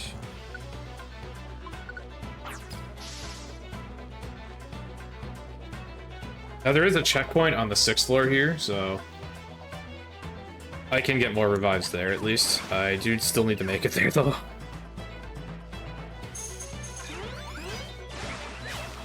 We get a good emerald? No. I guess I can use that radar orb. It does reveal the enemy locations, but it's kind of hard to see red on red.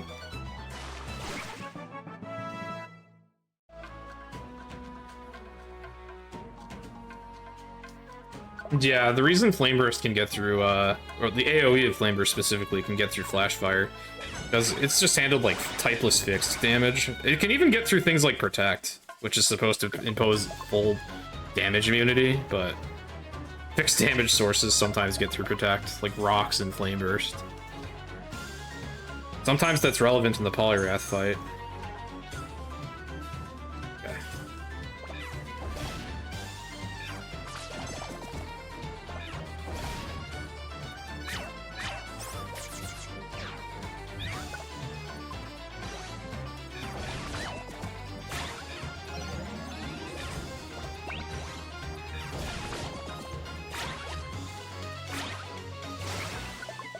Okay, we made it here safely.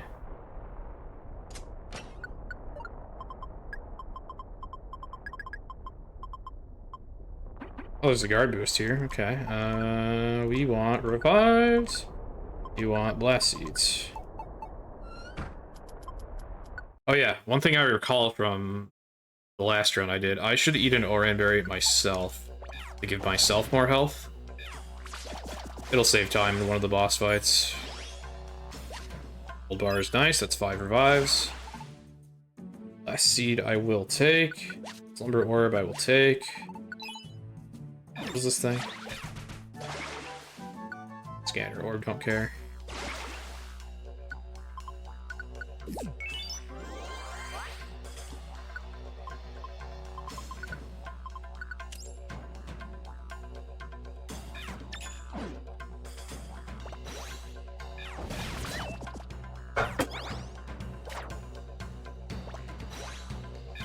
Really hard to get a drink of water during Cutsceneless, so pardon the sounds of water glasses in the distance.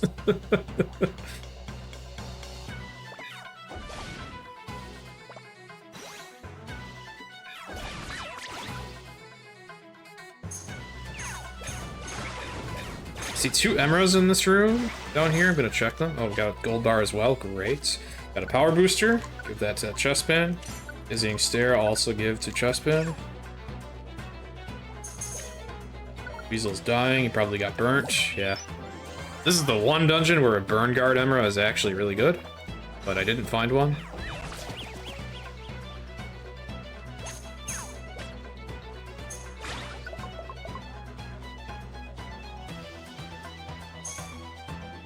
Petrify one enemy here, and then we fight the other.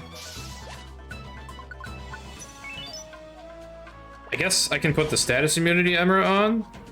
That only sometimes works to block elements, despite what its name implies. Better than nothing. Also, I got big ears.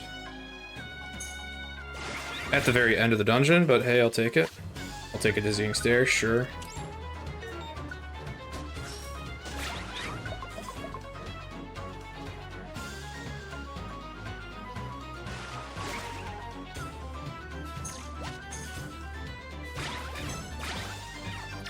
Dizzying Stare gives me a chance to inflict confusion with all my moves.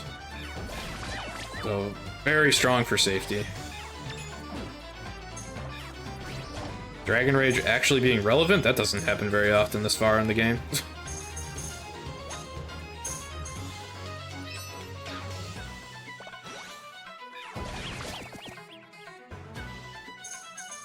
Okay, we are out. Alright, so usually this is the boss fight where we would use a Petrify Orb, which basically eliminates all of the boss's minions here immediately. I have to do a Slumber Orb backup. This is potentially going to really suck. As I went the whole game without finding Petrify Orbs. I guess as a silver lining, that did entice Chespin and Weasel to do some extra damage in advance, so that is nice.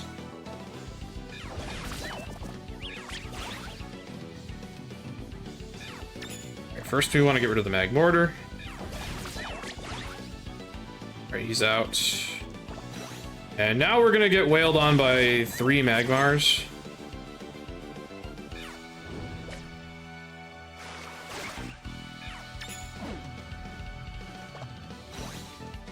Maybe I didn't need to use an alliance there. I could have had our damage be distributed better, but this worked out.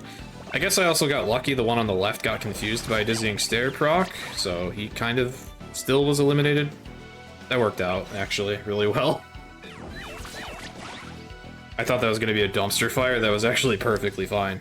That's surprising. Alright, now Entei suddenly shows up. This fight you're supposed to lose. That was different. Oh, Chespin's tactic was wrong. Well, that's awkward. Alright, let's do this. There's a very particular strategy for this fight that I screwed up because I forgot that I had Chespin set to follow me. Usually by this point, I've set him to go the other way, which is a tactic that makes the movement of this fight work. Anyways, you use 2 Blast Seeds on him and he dies. Even though you're supposed to lose that fight. And here I just kind of spam stuff. And that's not a great start. Also, we're fully evolved now. This is the point where things just happen very fast out of context in Cutsceneless.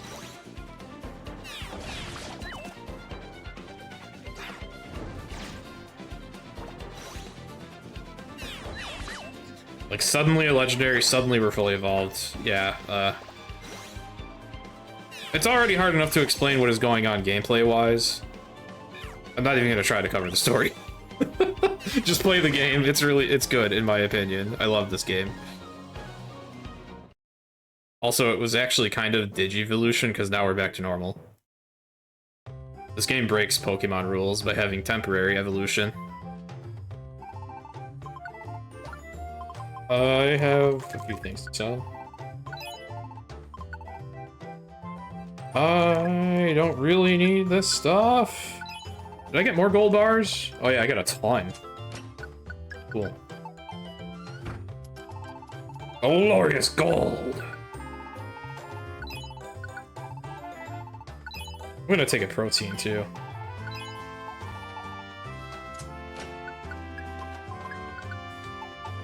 I'll deposit the money. Okay. Get out of my way, Daduo. Hello, Drywall. Thank you for the good luck. Early in the run, I made one of these teams consist of just Chespin. The whole reason I did that is in case I got enough gold bars that I could afford to buy a protein or a permanent attack buff. That's nice that I got to do that. It's a small buff, but any bit helps immensely.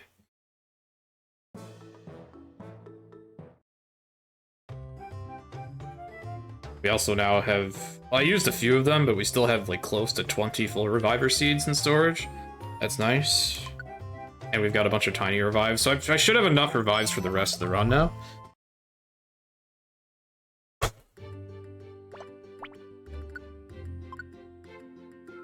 Still barely have enough time to get a sip of water between floors, so apologies for the slamming in the background. Literally barely enough time to get a sip of water. Also, these give-up days, we are almost completely done with them for the rest of the run. This is the last time that there's a big batch of them, and then after the next dungeon, there's one more, and then the rest is all gameplay. Also, I have a lot of money. I'm not even going to get to use it all if the shops don't give me anything nice at this point. So I don't even really need to pick up money or sell things anymore. I'm about to run out of shop checks for the run.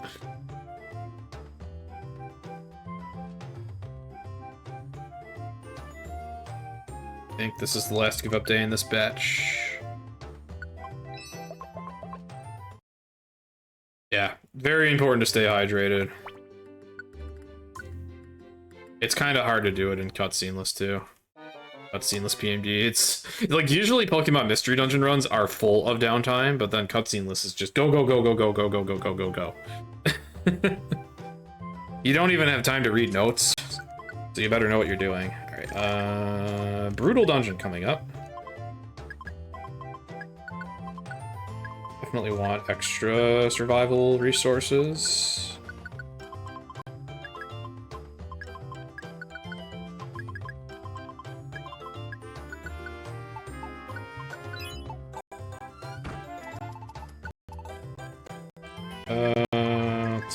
Take all of these, I guess.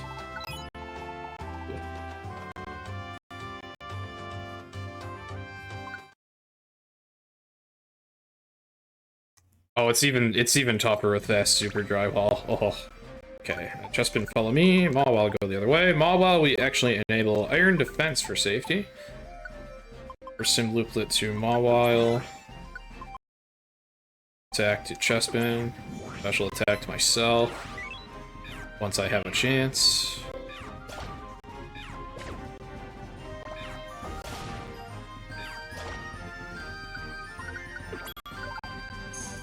Mawile is incredibly tanky, especially when you enable Iron Defense. So she'll be taking care of a lot of business here.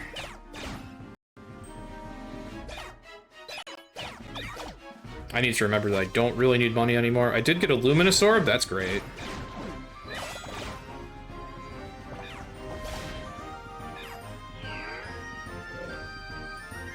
Hopefully Bunnelby helps with a quick attack here. Nope, he's doing nothing. Okay, it's fine. Chestpin helped. Tunnel Wand might work here.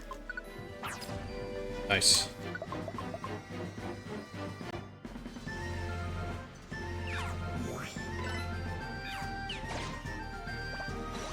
Oh yeah, I should probably take an Oran for more max health.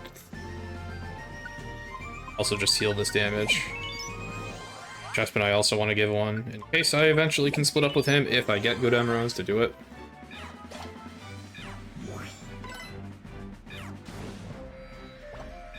Bunnelby should kill this, if we don't. Cool.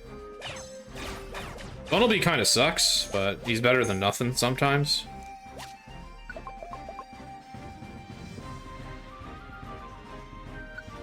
He's also a guest party member, so I don't have much control over him. Super crit, I'll give to Mawile.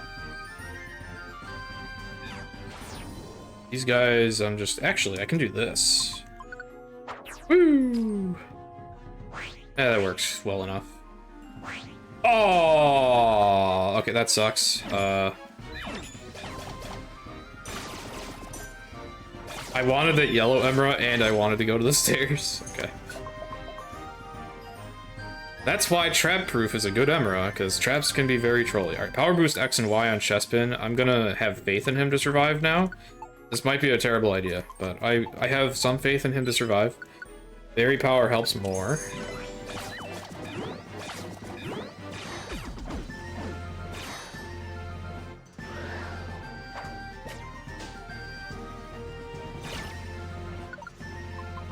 Fusion Guard. You already have a Person Looplet. You already have Berry Power. That was... I could have just crushed that for health.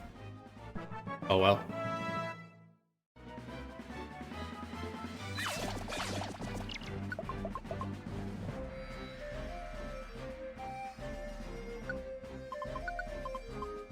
Both these guys need an elixir. I think Mawile has 2 good moves, so she's probably fine.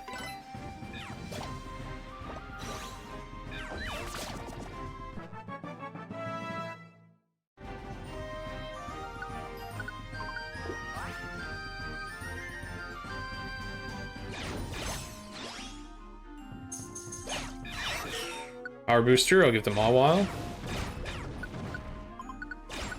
Poison Guard, I will crush.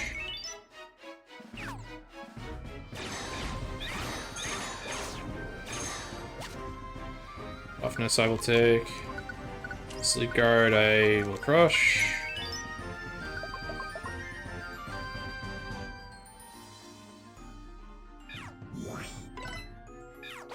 I could use Flame Burst on enemies like this, but sometimes I just want to get close so I can use an Alliance.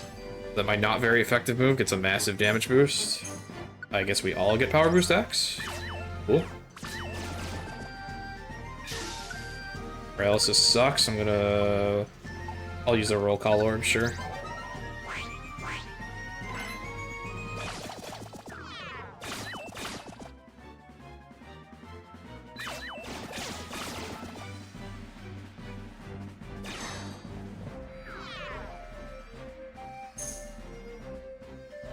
Food.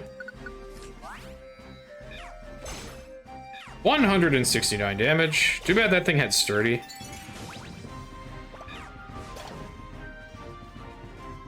Oh, I'm going the wrong way. R boost X and Y. Alright, cool. Everyone is really strong now.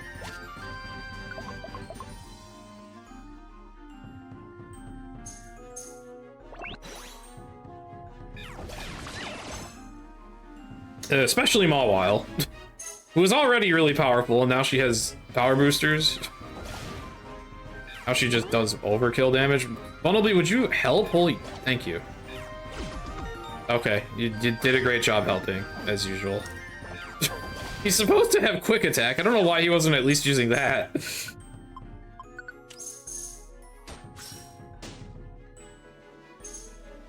I was kind of pushing Bumblebee back, hoping he would use quick attack, and he just didn't want to help at all. So, fine, he can die.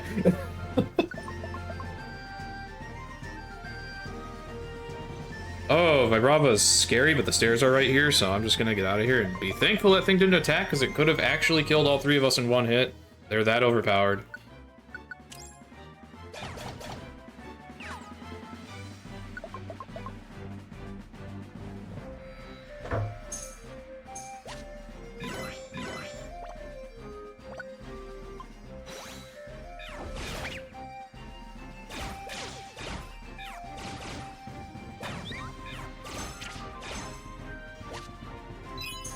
I really don't need money anymore.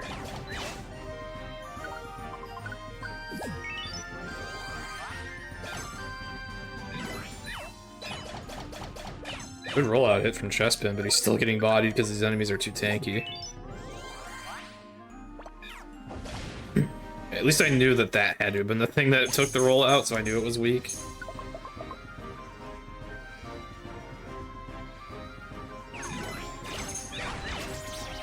Everyone's running out of PP at the very end. Oh, that's a Vibrava. Alright, you're not surviving that.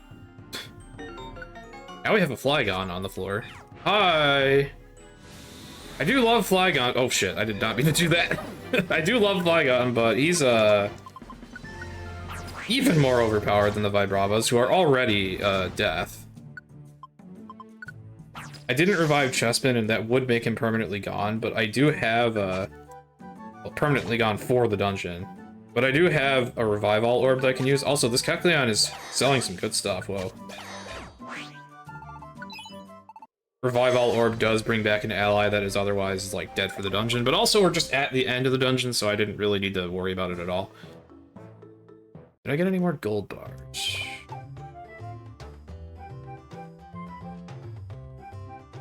Anything to sell just to make room?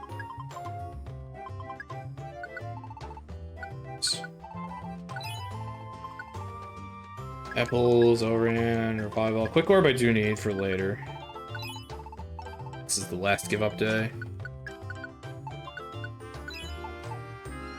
I know gold bars. Can alternatively take an Escape Orb and then just use that instead of giving up to do less item management, but it's hard to do item management as it is in No Wondermail. We don't need to try to do 2 dungeons worth of item management at the same time. You can, but it's hard. I've had minimal success.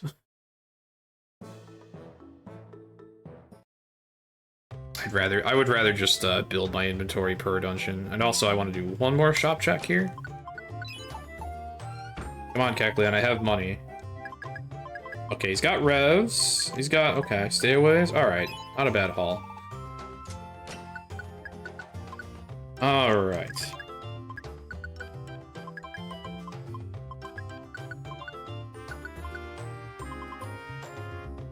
Take this.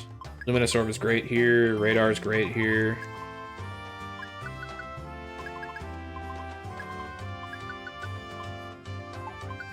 Does it look good? Okay, that should be good enough. Maybe one more Oran.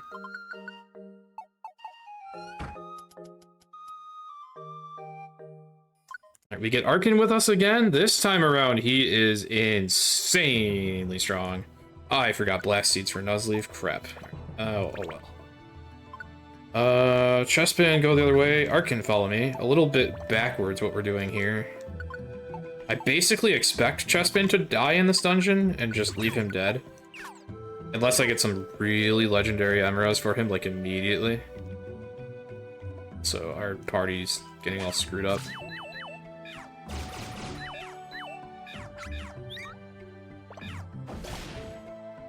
And then oh sweet, there's a blast seed, perfect. Nuzleaf I also basically don't really want around.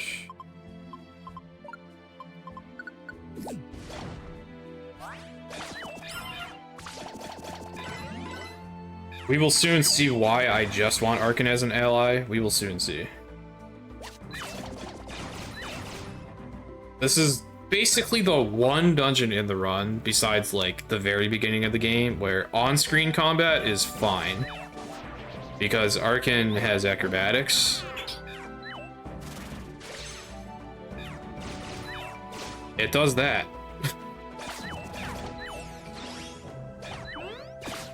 Alright, Chespin's out.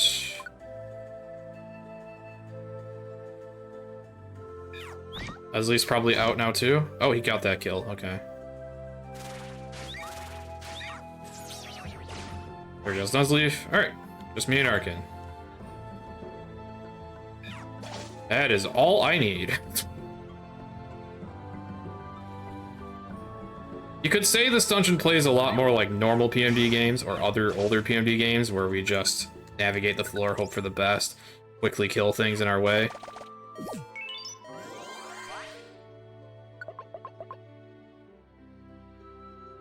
Guiding wands are great here though, because this does have the drawback of I don't have any allies helping me find the stairs. I just have to find them myself. Growl sucks. I just barely didn't do enough damage. Usually Arkan one-shot stuff, but after a growl, he's just weak enough to not always pull it off.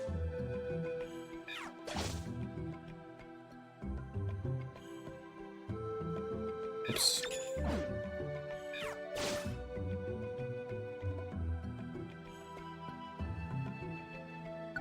Yeah, the reason I think this still works out is because, like, usually... Oh, geez, the stream sucks. I'm gonna Slumber Orb this. Usually, allies fighting off screen is pretty fast, but the enemies in this dungeon in particular are pretty tanky and pretty annoying.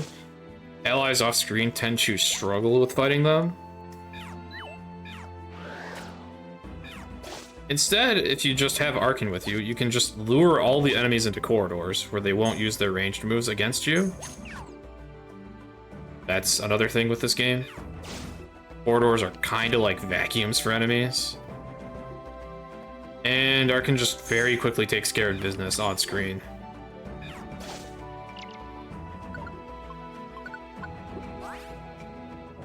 If you have guiding wands, you don't even have to worry about not being able to find the stairs quickly, but unfortunately I don't think I've found any. Nope, we have 0. That's unlucky.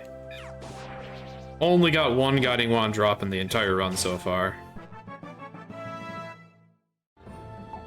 Oh, Scary Face I actually want.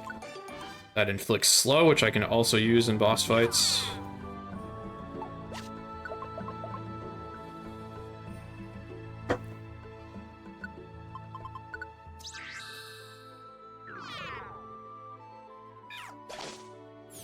Luckily, these enemies are all asleep.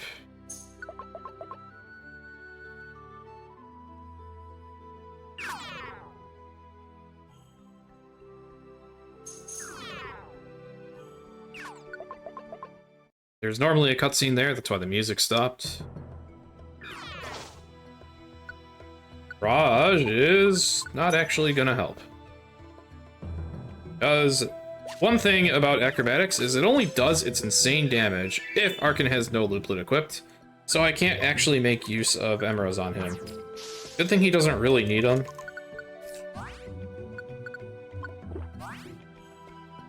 Oh, I need to heal his HP. There we go.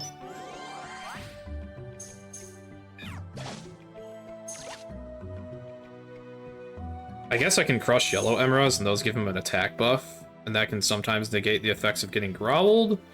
That's about it.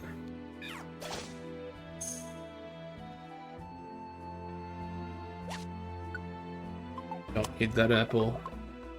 don't get a chance to sell stuff after this dungeon, so I really... In fact, we basically don't get chances to sell stuff at all anymore. Until the very end.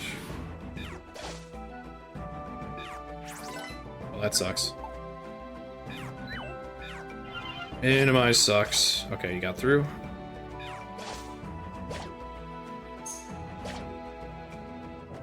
There's a yellow.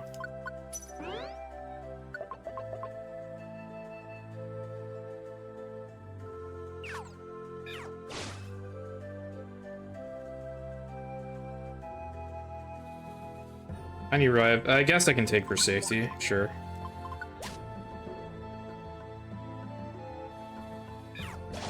I guess I can put the sleep guard on myself, actually. That'd be wise. Sometimes that can save time. Probably gonna need more food.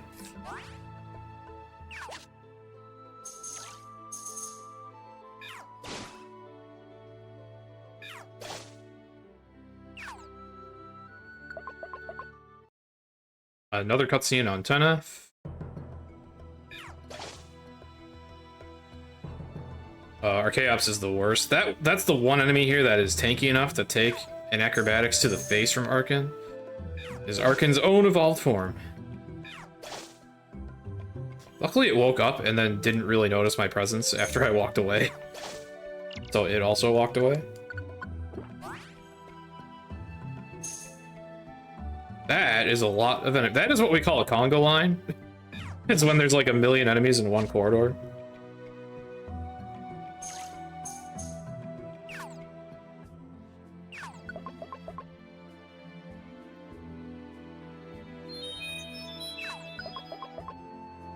Almost out of here. Okay, cool. A couple floors there. Alright, and suddenly we're in hell. As, you know, happens. It's a bitch when that happens. Probably want more revives and stuff. We're okay for now. I am gonna want more blast seeds later, too.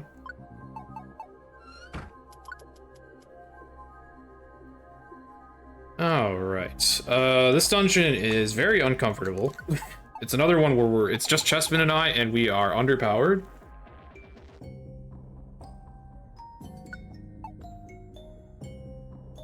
So I'm gonna try to just not really engage with these enemies at all, if possible.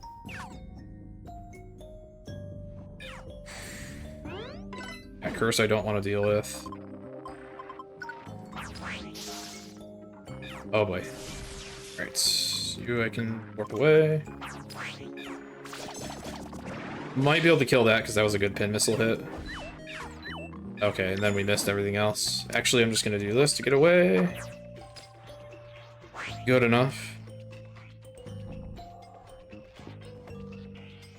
Oh boy. I kind of need to get through this.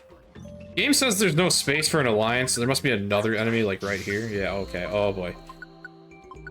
There's another Steelix right there. That was a good hit. Unfortunately, the Voltorb, or Electrode, is so tanky, it took a 5-hit rollout. That is the kind of garbage we're dealing with here. Is this the main trick we weakened? I don't remember. I want to try to get a double kill here. There we go. Okay. Yeah, this dungeon sucks. That one, yeah, that one's asleep. Okay. Excessive force is useless, but I can crush it for an attack boost.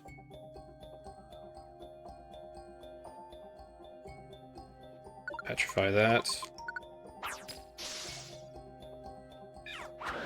This I might be able to take.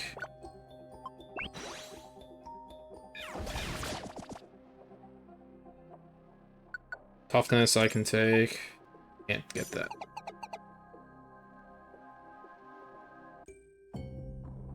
Would love to use guiding wands if I had any.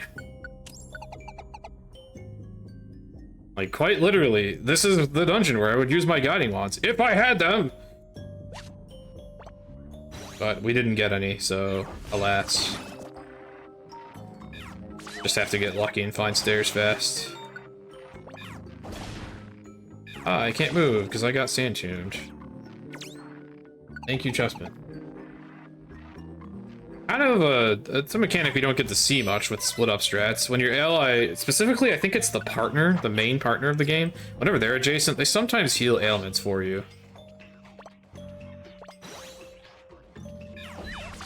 They also sometimes shield you from attacks. Though that's not always desired. Oh, I did not want to, that was not worth waking up. Alright, cool. Each of these dungeons at least is pretty short. Now I get some allies. Inventory is good, actually. This is a dungeon where the confusion guarding looplet is particularly good. This dungeon has a gimmick where there are items everywhere that are actually dittos in disguise, and when you step on them, your allies all get confused. If they're near you. Because the ditto will immediately transform into you and confuse the party. Also, we have the Denny with us. We no longer have the Denny with us, and that's for the better.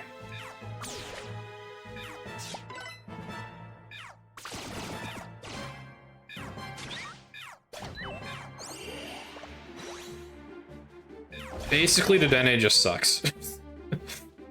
Like, it is an ally, but it just sucks. It fights with Parabolic Charge, which is a health draining move. Those have very... Oh, hi, it's me. There's big ears, that's really good. Orbs are usually fake items. Emeralds are safe.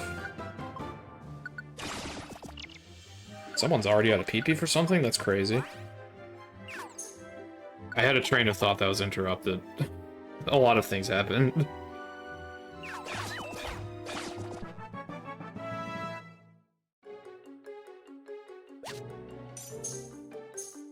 Oh yeah, rip to Dene. Yeah, it fights with Parabolic Charge, which is a health draining move, and that has a very slow animation. It also doesn't do much damage. So, it just sucks.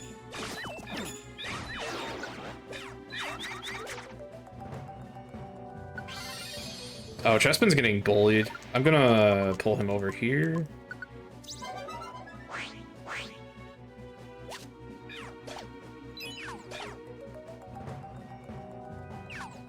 Seeds are safe to check. We did use a couple of revives, so I'll pick that up.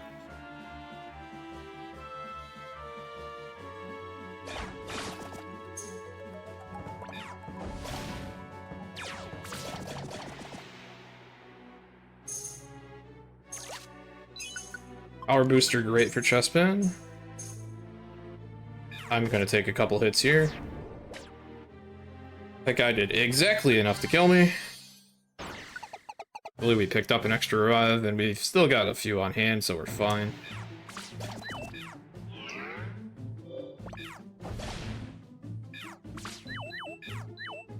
Someone hit this? Okay.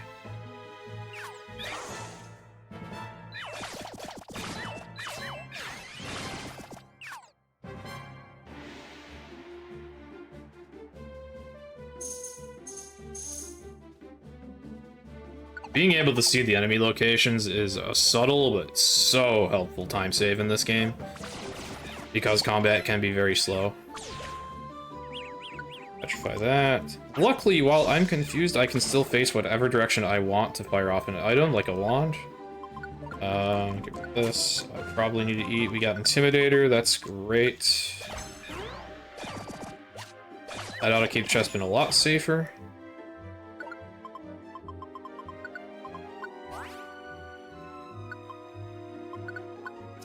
Get rid of that. Probably shouldn't have checked that orb. That could have been a ditto. Wand Expert's nice. I do want this elixir.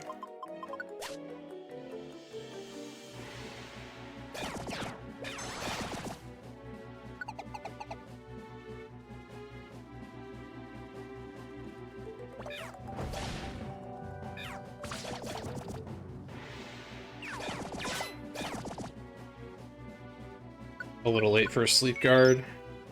I guess that is kind of good in this dungeon, actually, because there are hypnos running around.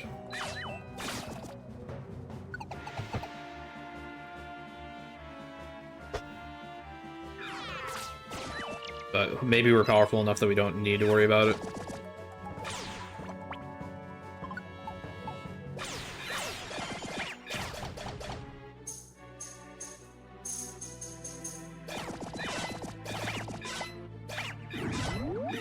Well, okay, I guess I should have worried about sleep.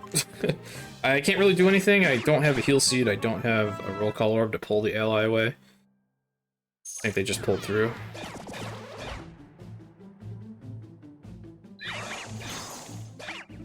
Okay. There's one unfortunate thing about the run. We don't really often get access to status healing items. And with our allies getting into trouble a lot off screen, those would have been helpful. But oh well.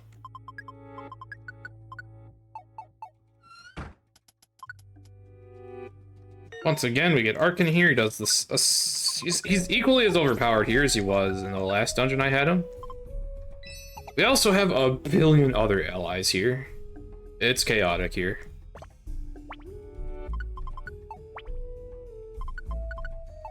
This time around, I just let Arkin go his own path, because I have enough other allies helping me fight at close range here.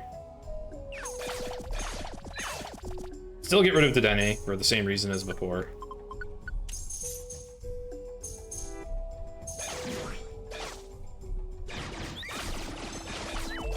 But most of the other allies here are fine. Funnelby kind of sucks too, but at least his animations aren't super slow. Status mirror we haven't seen yet.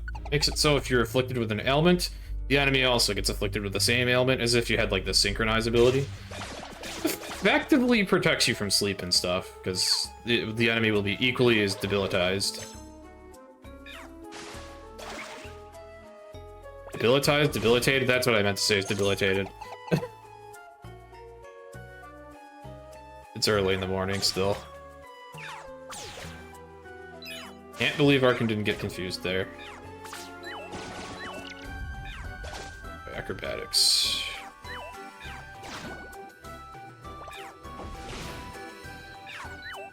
Come on, Chespin.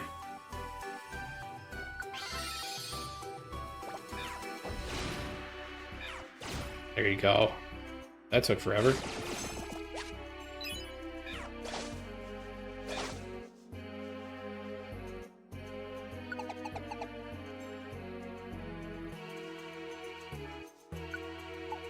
Quick orb, I think I already got one.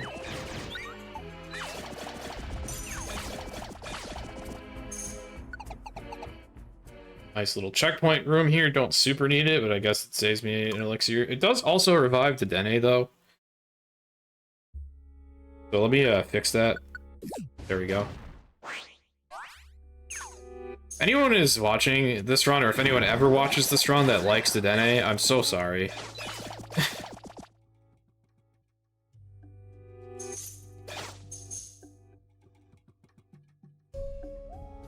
Want to check those wands. Pounce wands didn't super need, but could have been guiding wands. That would have been nice.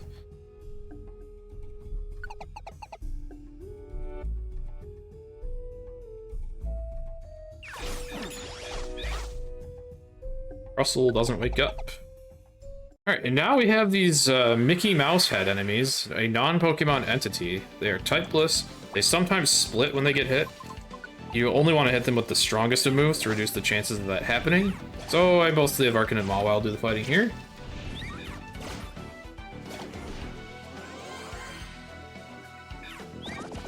The idea is they wanted to have a split enemy boss fight, but you can just do a lot of damage and ignore that, if you're lucky. Mawile can still sometimes make them split. Alright, this dungeon is rough. I guess I just need more revives. Maybe a revive all orb. Roll call orb is a good idea. Slumber orb's a good idea. Okay, good. Thank you for the service, fish. Chespin, follow me. Mawile, go the other way. Now, at least I have, you know, 3 legendary dogs with me, so that makes this dungeon less rough. But trying to split up with allies here is where things get awkward. Unfortunately, I can't make the dogs split up unless I use a warp wand on them. But they're kind of nice to have around too, because you know they're strong as you'd expect.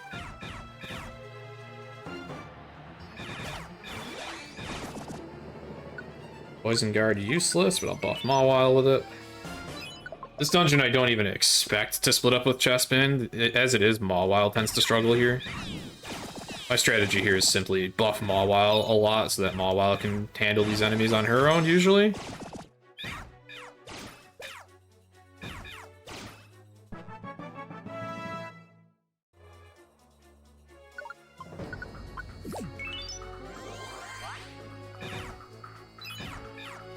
Also, Sock used Rock Smash. Sock used Rock Smash. Sock has been smashed.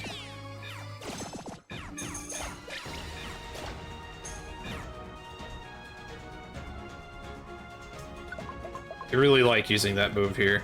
They really don't like walls. It's weird. Yeah, if I display the message log, you'll see a lot of that.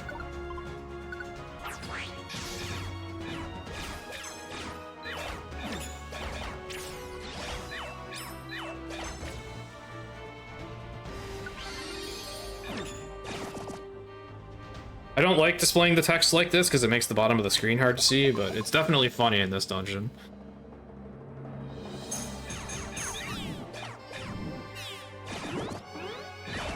Some runners do like having the text log like this because it makes it easier to notice when enemies pick stuff up.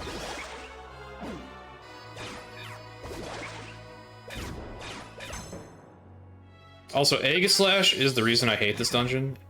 Aegislash in this game are overpowered. I'm gonna turn that off. I like the touch screen message log because it scrolls instantaneously, so if I step on an item, I know immediately what it is.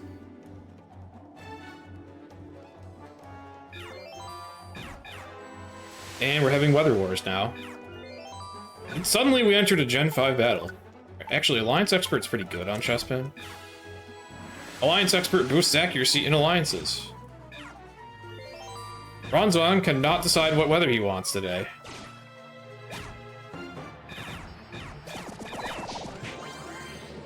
I think Mawile's getting bullied. Oh, we're fine, maybe? Alright, Confusion Guard is great, except she's already immune to that.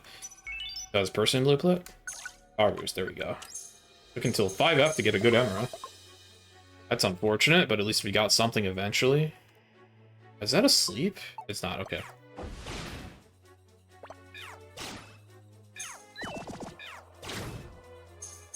Quick Orb, don't need. I just woke up a sleeping enemy because I'm bad. Thank you, Entei, for cleaning up.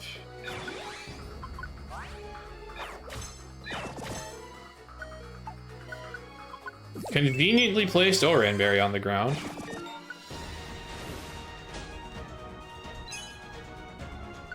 Come back. That's good for Chespin as well. Quick Orb, don't need. Quick Orb, you either don't see it for the entire run and have to improv the final boss fight without it, or you see 50 of them during the run. Do I still have Oran berries? I do. I've healed Mawile so many times, she's not even getting max HP buffs from Orans anymore. It stops happening at 100.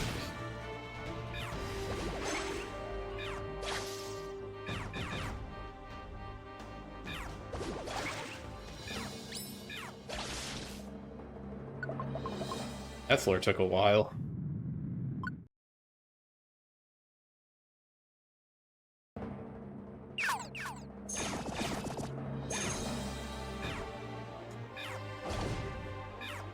Also, neat thing about turn order in this game, I guess I'll give this to Chespin. If you swap with an ally, it doesn't waste their turn. It doesn't count as their movement. So sometimes you can have an ally double strike if you swap with them while an enemy is a tile away in a corridor. That's what happened with Entei there. Another Quick Orb, because of course, Wand Expert I'm probably not going to really use in this dungeon.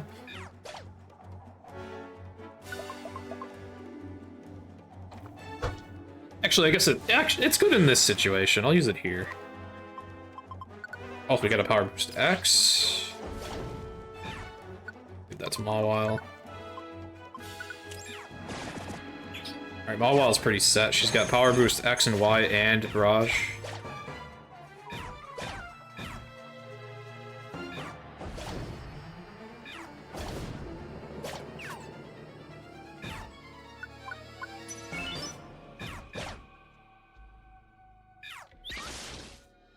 Whoops. I wanted to turn before I did that. Oh well, it doesn't matter.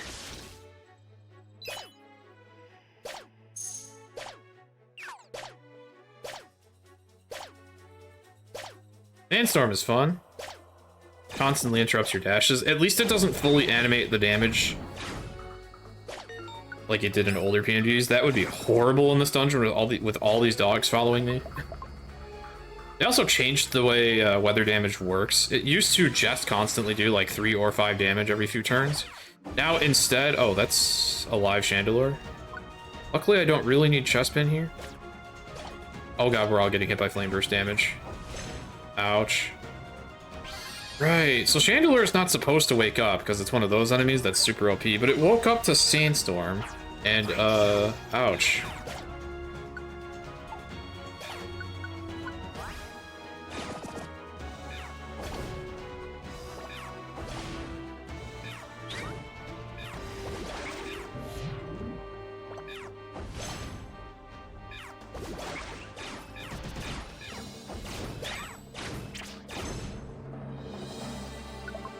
Okay.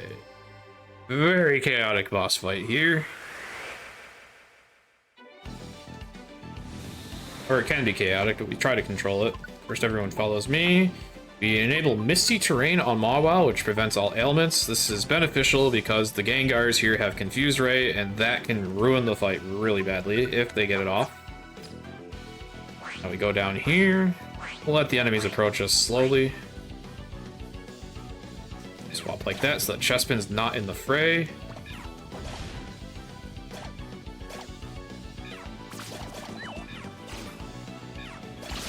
Nice hit from Raikou. Right, Tyranitar is very tanky. We want to kind of save fighting him for later, so we try to warp him away. That was very successful. He went as far away as possible. Mawile is killing. Oh my god. Okay, this might be a really good fight. Right.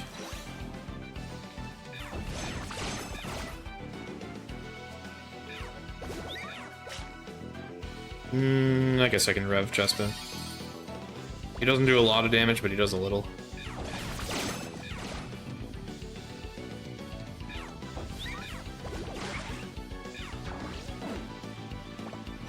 Taking forever to kill T-Tar here, but otherwise pretty good. I guess a smart thing to do is I could use Blast Seeds here for a fixed 100 damage, because Charmander and Chestpin can't really do anything to Tyranitar. But, whatever. We made it. We want to deposit Reviver Seeds specifically here.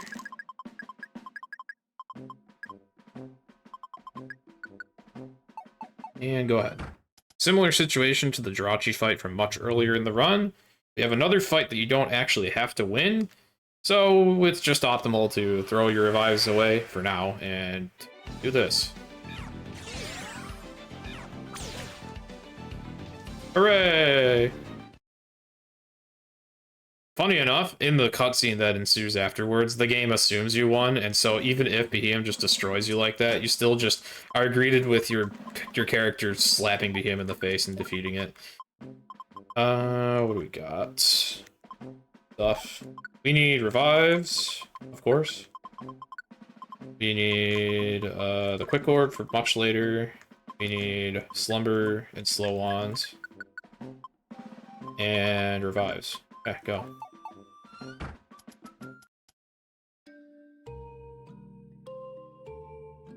Unfortunately, still 0 guiding wands. We only got 1 drop for the entire run, so coming up we have some dungeons where we heavily rely on having found guiding wands so far, so this is going to be really slow. I'm also going to safety save in case I die a lot, because this is a notoriously deadly dungeon. I do have a ton of revives, but still, this dungeon is infamous. Like, huge difficulty spike dungeon. All the enemies here just have really strong ranged moves.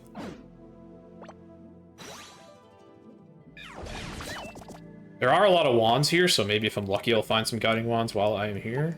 Not yet. Energy Seed is basically an Oran berry, don't need that. We do get this Behemoth as an ally. He's not too shabby. His side beam does a lot of work. We need to equip Chespin's attack looplet. Comeback is probably good on Chespin. Slow ones, I don't super need, but sure. I'm probably going to want to Slumber Orb this room if I have it. Okay. Got two awkwardly positioned ranged attacker enemies. Don't want to deal with that.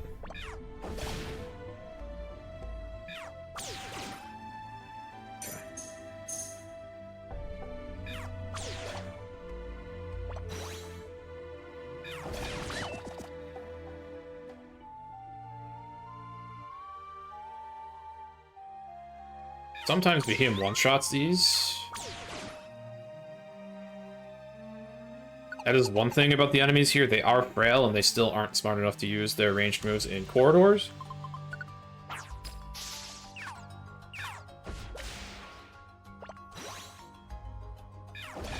Oh crud, I just unpetrified the Luminion by using Flame Burst. Whoops. Drawback of Flame Burst AoE, it can do that. That hurt a lot. Right. Behemoth does not regenerate health over time, so I'm going to want to throw an Oran Berry at him to heal him. I said throw an Oran Berry at him to heal him. There we go. Also, I guess just to make sure he doesn't run out, I can also restore PP of Psybeam. I can't really view it, but the game does keep track of how much Psybeam PP he has, and once he runs out of that, he becomes kind of useless. Okay. For a moment, I was worried that Warp Trap was going to be awkward, but it taking me to the stairs is completely welcome. Dragonair is an awkward enemy here, because it has Agility and Shed Skin, so you can't petrify it when it's around, because it will heal the petrify with Shed Skin. You also can't really petrify other enemies when it's around, so I just flinched this thing, and it was actually smart enough to just walk away. I forgot the AI can do that.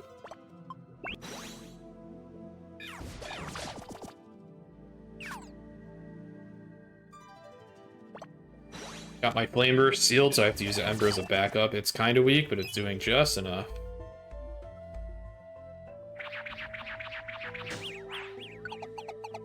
Got confused by the trap, but it doesn't really matter when there's nobody around. You can just hold B+A to heal. I should probably petrify that. That's my last petrify wand, so that might suck a little. Ow. Maybe I should have... Oh yeah, let's use Slumber Wands as a backup. Do not Flame Burst here. We'll unpetrify Luminion again. Slumber Orb is nice to have. I have a Type Bulldozer, so I can do this, and it does pretty good damage.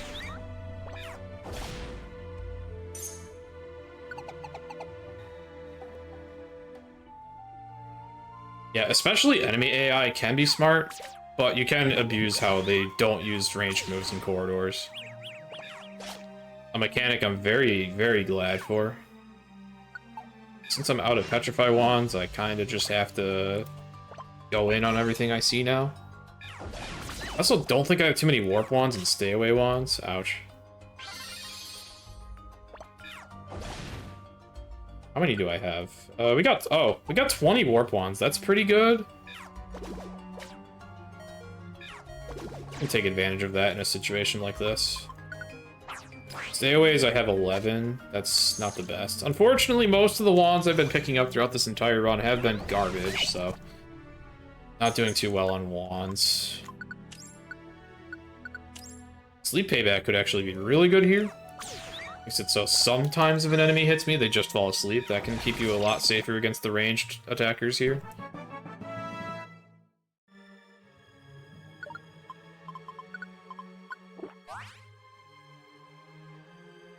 That won't wake up. Oh, there's nothing here.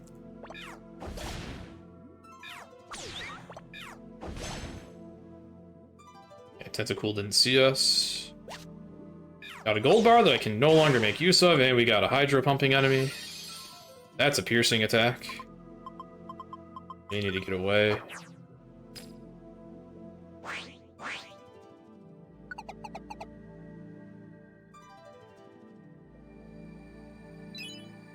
Hydro Pump is probably the deadliest thing here. Having 10 tiles of range, which is a ton, and it can reach into corridors potentially with that. Hit all of your allies in a line, do massive damage to all of them at once.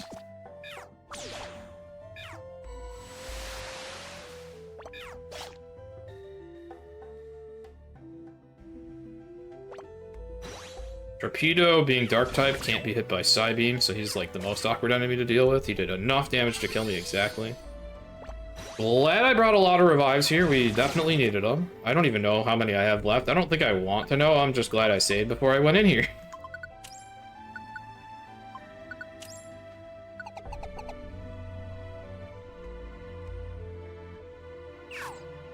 There's a non-zero chance I could just die before I make it out of here and have to reload the save.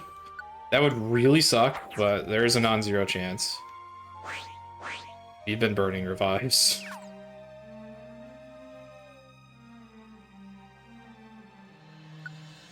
Can't warp away the artillery because suction cups, but I could at least get rid of one enemy. I can actually one-shot tentacles. That's cool. Because I have type bulldozer and a power booster. Do I want what's in here? Not really.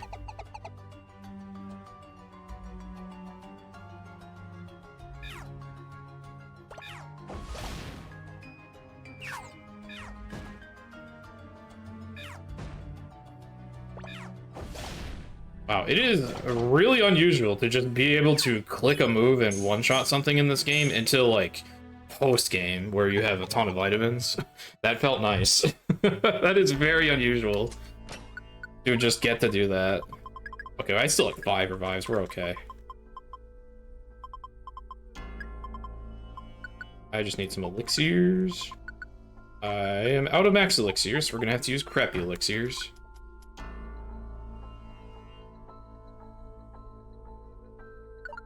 Crappy elixirs really aren't that much crappier than max elixirs, though. They restore 10 PP to all moves instead of full PP. Most of our moves don't really have much more than 10, so it doesn't matter.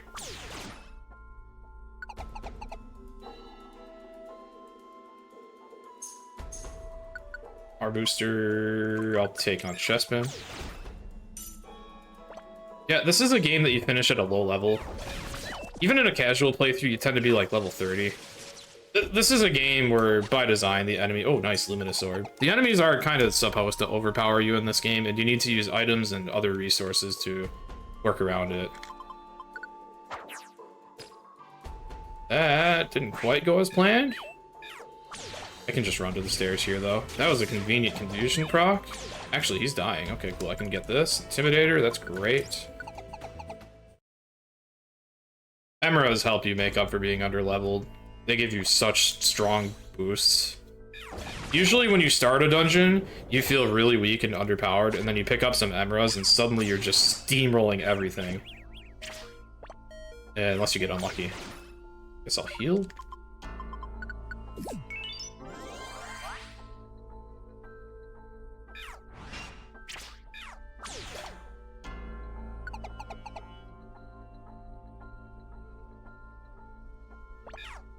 I don't think we've seen me put Intimidator on myself yet. Usually I give it to allies, but this dungeon, the enemies are extremely tanky, so there's no way I'm splitting up with anyone here. BM is a guest character, so we cannot split up with him. Toughness, I guess. I don't really need toughness. I'll put it on Chessman.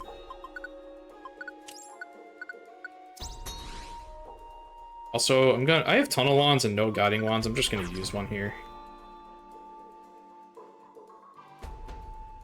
Still no Guiding Wands. Really unlucky that I'm not seeing Guiding Wands. Level 40 would be really high. I think you can accomplish that if you do very hard missions very early during the story. 40 is a little more standard for Explorers of Sky in Time Darkness. Baby Gates. I can't remember what level you're supposed to be in that one, but probably around 40. This game, I think 30 is more standard for a casual playthrough. Really, level doesn't do too much in this game either, though. This game is all about the items. Even in post-game, rather than being strong because you eventually hit a high level, it's more so you become strong by using a lot of vitamins. You give your main party members tons of calciums or proteins, whichever they need.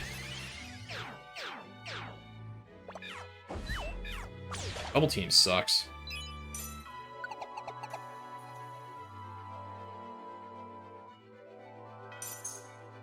Pound Swan here. Fighting in this dungeon is just so slow because the enemies are so tanky. It can be done, but it sucks.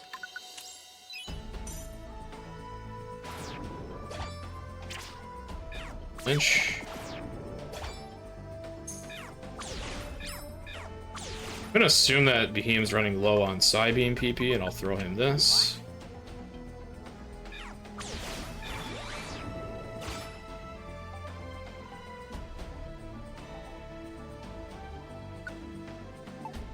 Don't need distance dodge here because the ranged attacks in this dungeon are less of a threat. He really wanted to make sure that Staraptor died.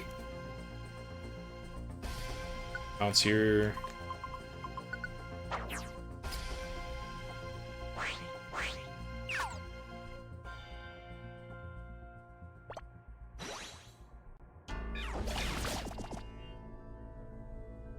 Might be able to get by without restoring PP to Flame Burst. Let's use Ember instead.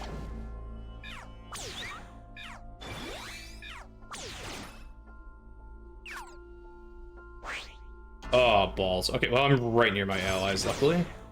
I did lose Behemoth, though. That's awkward. I want this Big Ears Emerald for this floor. That enemy won't wake up, so I'm safe to pick up these wands. They're just Pounce wands. Picked up some more Petrify wands at some point.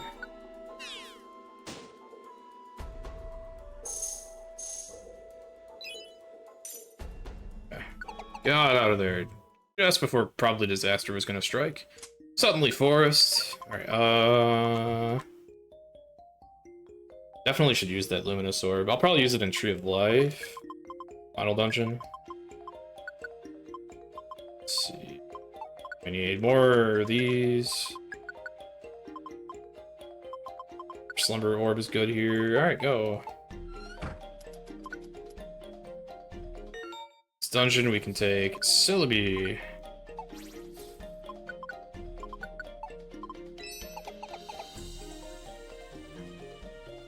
Celebi actually sucks a little bit, but she's the only one with a decent ranged move here.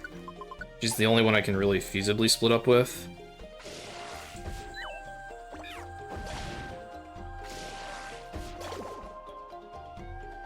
Problem is, her ranged move is Energy Ball. It has 10 PP, so I have to constantly give Celebi elixirs. This is also another dungeon where I have a billion allies behind me. At least these allies are pretty competent, but unfortunately most of them are melee attackers, which really sucks. They would be a lot better if they could use ranged moves in here, because this dungeon is full of annoying stuff.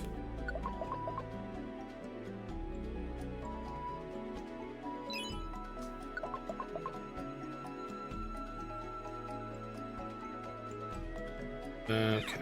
Oh, Celebi woke up the Nidoran.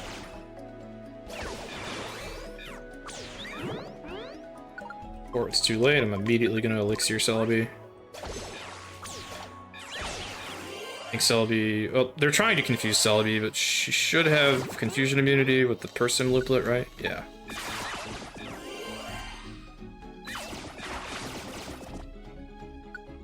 Oh my gosh, Guiding Wands exist. The second stack of the entire run. Finally! Since I'm doing split up strats here, though, I'm not even gonna use it here. But Tree of Life for sure. That's gonna be nice.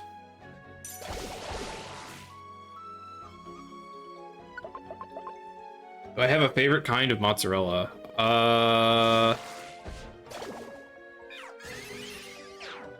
When it's on pizza. So I guess shredded. Is this a checkpoint? It is, cool. Perfect timing.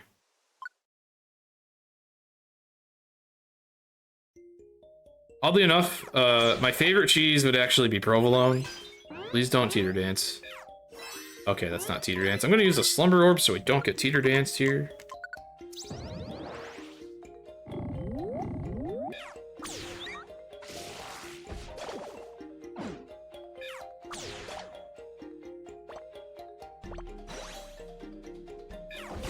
I didn't expect Celebi to go there, but that works.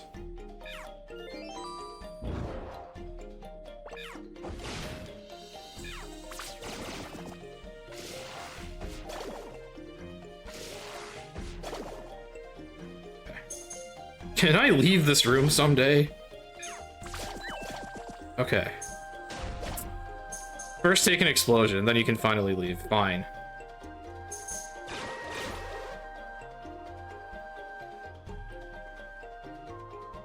Ugh. Enemy in our way.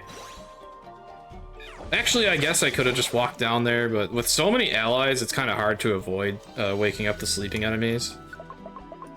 Allies in this game are smart enough not to walk near sleeping enemies, usually, but when there's a lot of them, or when they're set to go the other way, they sometimes just prioritize going the other way and disregard an enemy sleeping in the path they pick, and then they wake it up.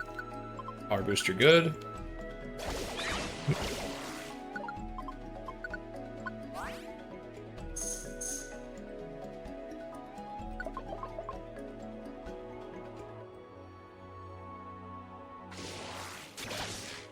Ampharos is the strongest ally here. You can also split up with him. I just like having a ranged attack on my ally, so I prefer Celebi. This is admittedly a strat that basically only I've done, though.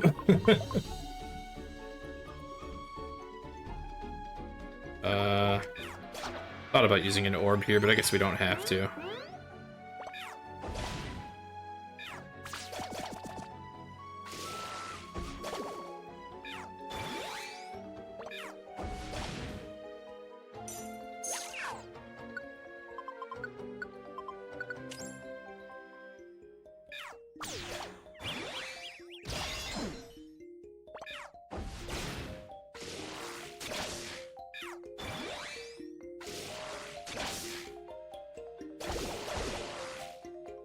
Celebi got stuck. Alright, and luckily we're out of here. Suddenly Deathbird, and also we're fully evolved again. We want to get everybody up close, because we have a lot of melee attackers in the party. I should have adjusted tactics on Chestnut, because I think... Okay, he's still fighting. I also should have disabled Vine Whip, because it gets enabled automatically, and it's kind of garbage here. There goes Esper. There goes me. Alright. I'm gonna set my allies to wait there so that they fight even if they're at low health. I don't think anybody attacked Yveltal yet, so I'm just gonna scary face it. Make it lose a turn. I forgot to disable Vine Whip again, that's too bad. We did get rid of a Behemoth, that's good. Grouchy's unfortunately in a position of not doing anything. We can probably attack Yveltal now, and hopefully Ampharos takes care of Nuzleaf. Close. They really don't like me, they keep attacking me specifically.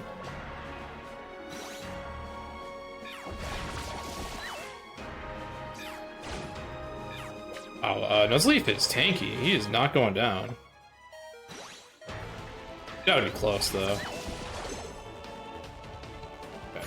Also, Yveltal's finally dead. Oh, that sucks that that missed.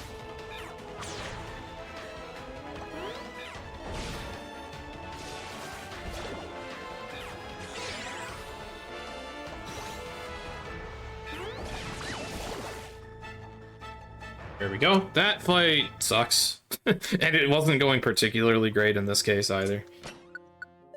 Alright. Used a lot of revives, but we had a lot.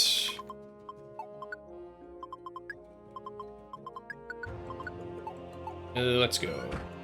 This is the second to last dungeon. It's 7 floors long. It's not too long. We basically finish off the run by spamming what items we have left. For the most part.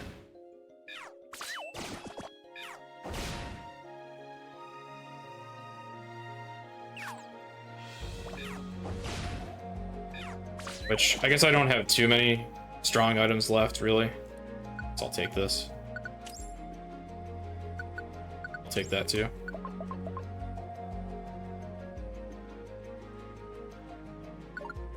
Go to the Petrify Wand for that. Alright, I can probably kill things pretty effectively now with the Power Boost, X and Y, and Barrage on myself. Oh yeah.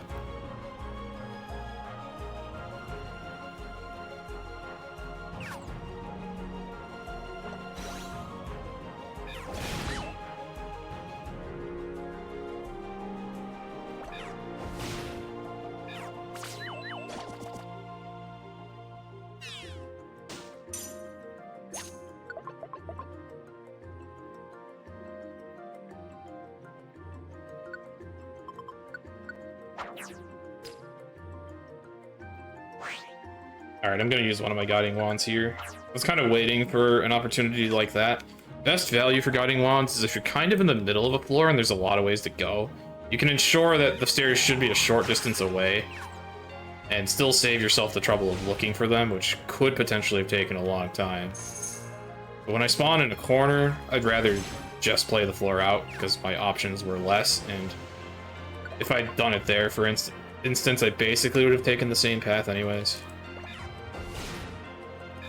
So if I have to be picky about when I use my Guiding Wands, I'm gonna try to use them when I'm more so like in the middle of a floor. So of course, I keep spawning in corners, but I don't have that many Guiding Wands anyways, so it's fine.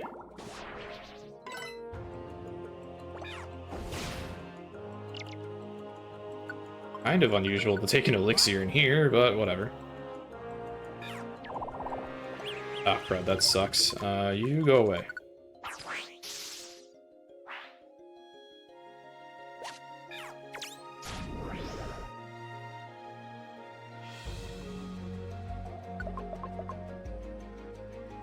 Yeah, luckily I didn't trigger that summon trap. That could have been pretty annoying if I did. I guess the best answer would have been like a warp wand. Warp multiple enemies away.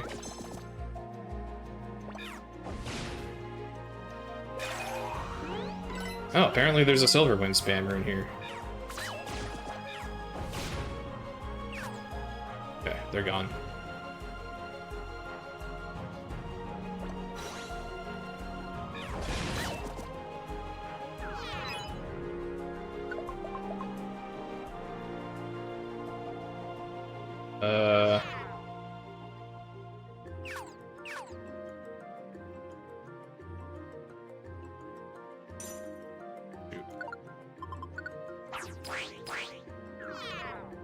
Yeah, we don't get to see covering ally attacks very often in this run where I mostly split up, but we did get to see Charizard do it. I forgot that the main character can do it too.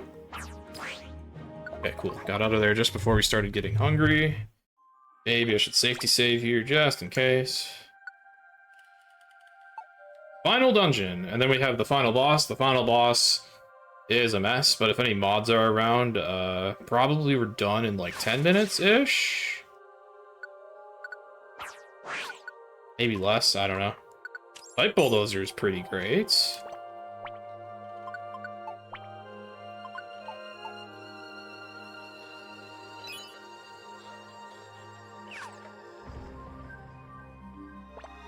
At this point, I should just spam my items.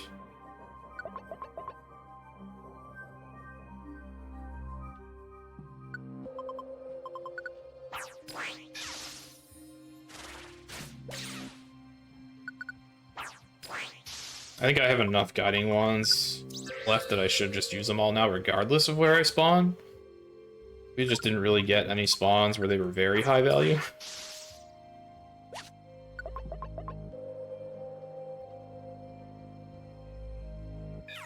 Let's get out of here.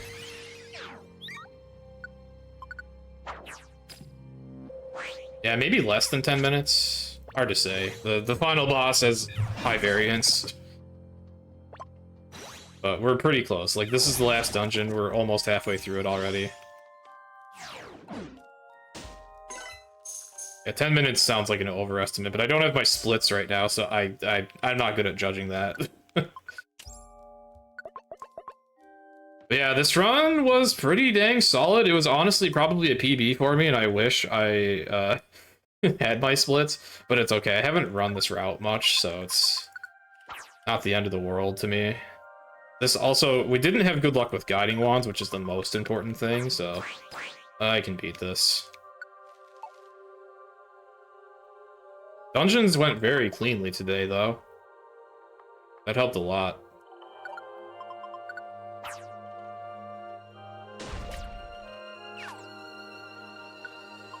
Gonna have some leftover good items, too.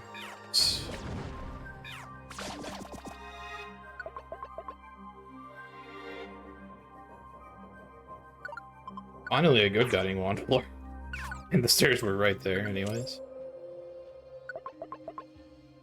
I could time this afterwards. There's been a timer on stream, so it won't be too hard to figure out. Looks like I had exactly enough guiding wands, actually. Yeah, I used my luminous orb. Cool. Alright. Final boss has 2 phases, or 2 rounds, I guess. This is the round 1. Alright. Chestnut, go after foes. Only use rollout. We want to try to stunlock this with a combo of slow and slumber.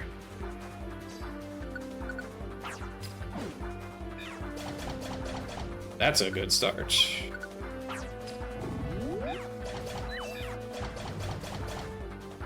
Scary face. Fence girl. Woke up. Slumber. Got a really good roll out there. We can flame burst Fence girl. Sped back up. Do this. Up, slumber. Okay, flame burst. Oh, he's dead? Oh, he's not dead. Okay, flame burst, defense curl. I will call it once I'm done, but it will be kind of abrupt. Alright, scary face, relax. It won't be this particular boss fight, but we're, like, almost there.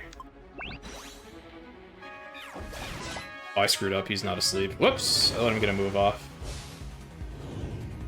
He tried burning me. Alright. Good job, Dark Matter. Are you dead now? Okay, you're dead. Kinda hard to tell when this boss is dead. Alright. This one I'll know immediately.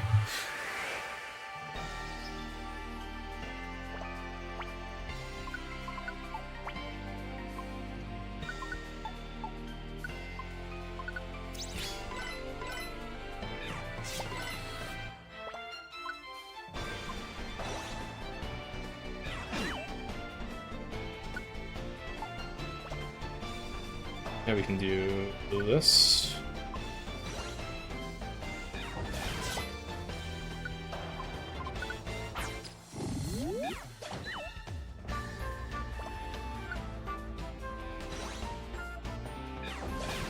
Oh, credit wasn't slowed. Okay, I didn't get a turn though.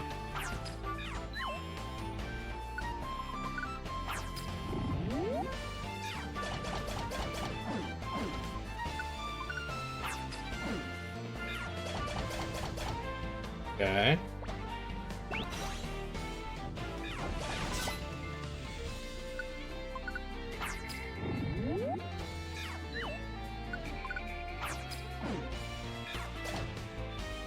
Alright, this has several phases where it breaks open like this. Every time it breaks open, it tries to do a charge attack, and that gives me time to do a lot of damage.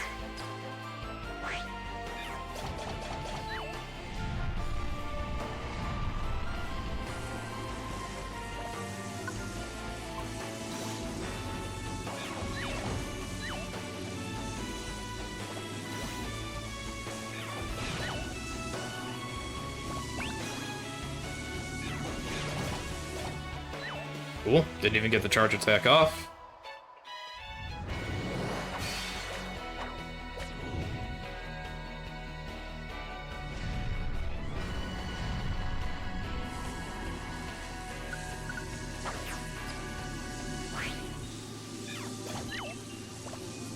I need to give him an elixir.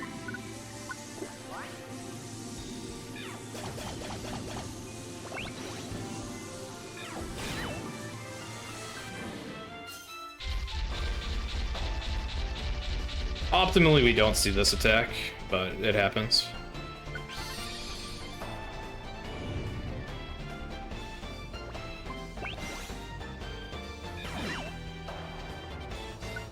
I need to keep trying to stun lock it with ailments, as we did at the start of this fight.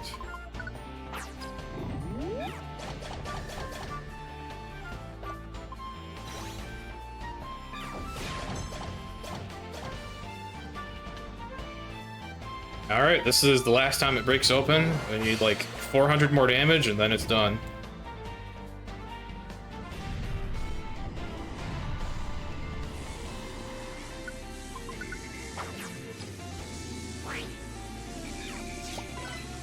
That works.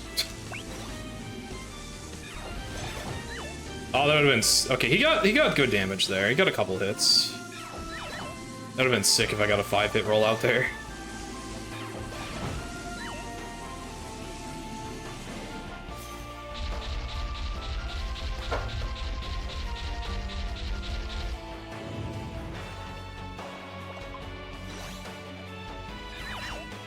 Missed everything.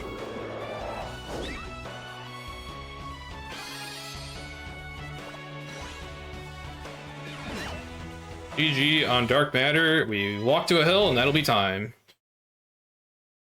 There's like 10 minutes of cutscenes that occur after that fight.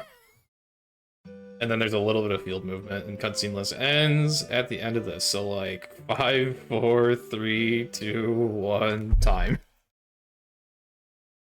GG. I don't know what time that was because I didn't have a timer up, but 2:55 in-game time is probably pretty good. Also, oops, I finished a half hour early-ish, sorry. that went pretty smoothly. Thank you, Drywall, for the GG. Thank you, Dragon Sage. Thank you, Fireheart. Thank you, Dread. Thank you, Cobral. Thank you, Megakek. Thank you, Aluth. I did get slapped. 2:56. Okay, so that's like a minute and a half off of the PB I had for this. Not bad. Not bad at all. And I think that would have been timed pretty accurately, so not bad. Yeah, Dark Matter has a few attacks. One of them is just a bitch slap. Yeah, I guess that's it. It ends pretty abruptly, so I guess I'm already kind of good to go. Thanks very much all for watching. I've been grinding this category lately, and soon I'll be doing the full game with cutscenes, which is like twice as long. I am going on a vacation next week, but if anyone wants to see more of this, feel free to drop a follow. I don't bite usually, but I do have many giant Pokemon. And also that Lantern. Lantern's a good fish. Alright, thanks for having me. I'm good to go. And thanks again for the GGs.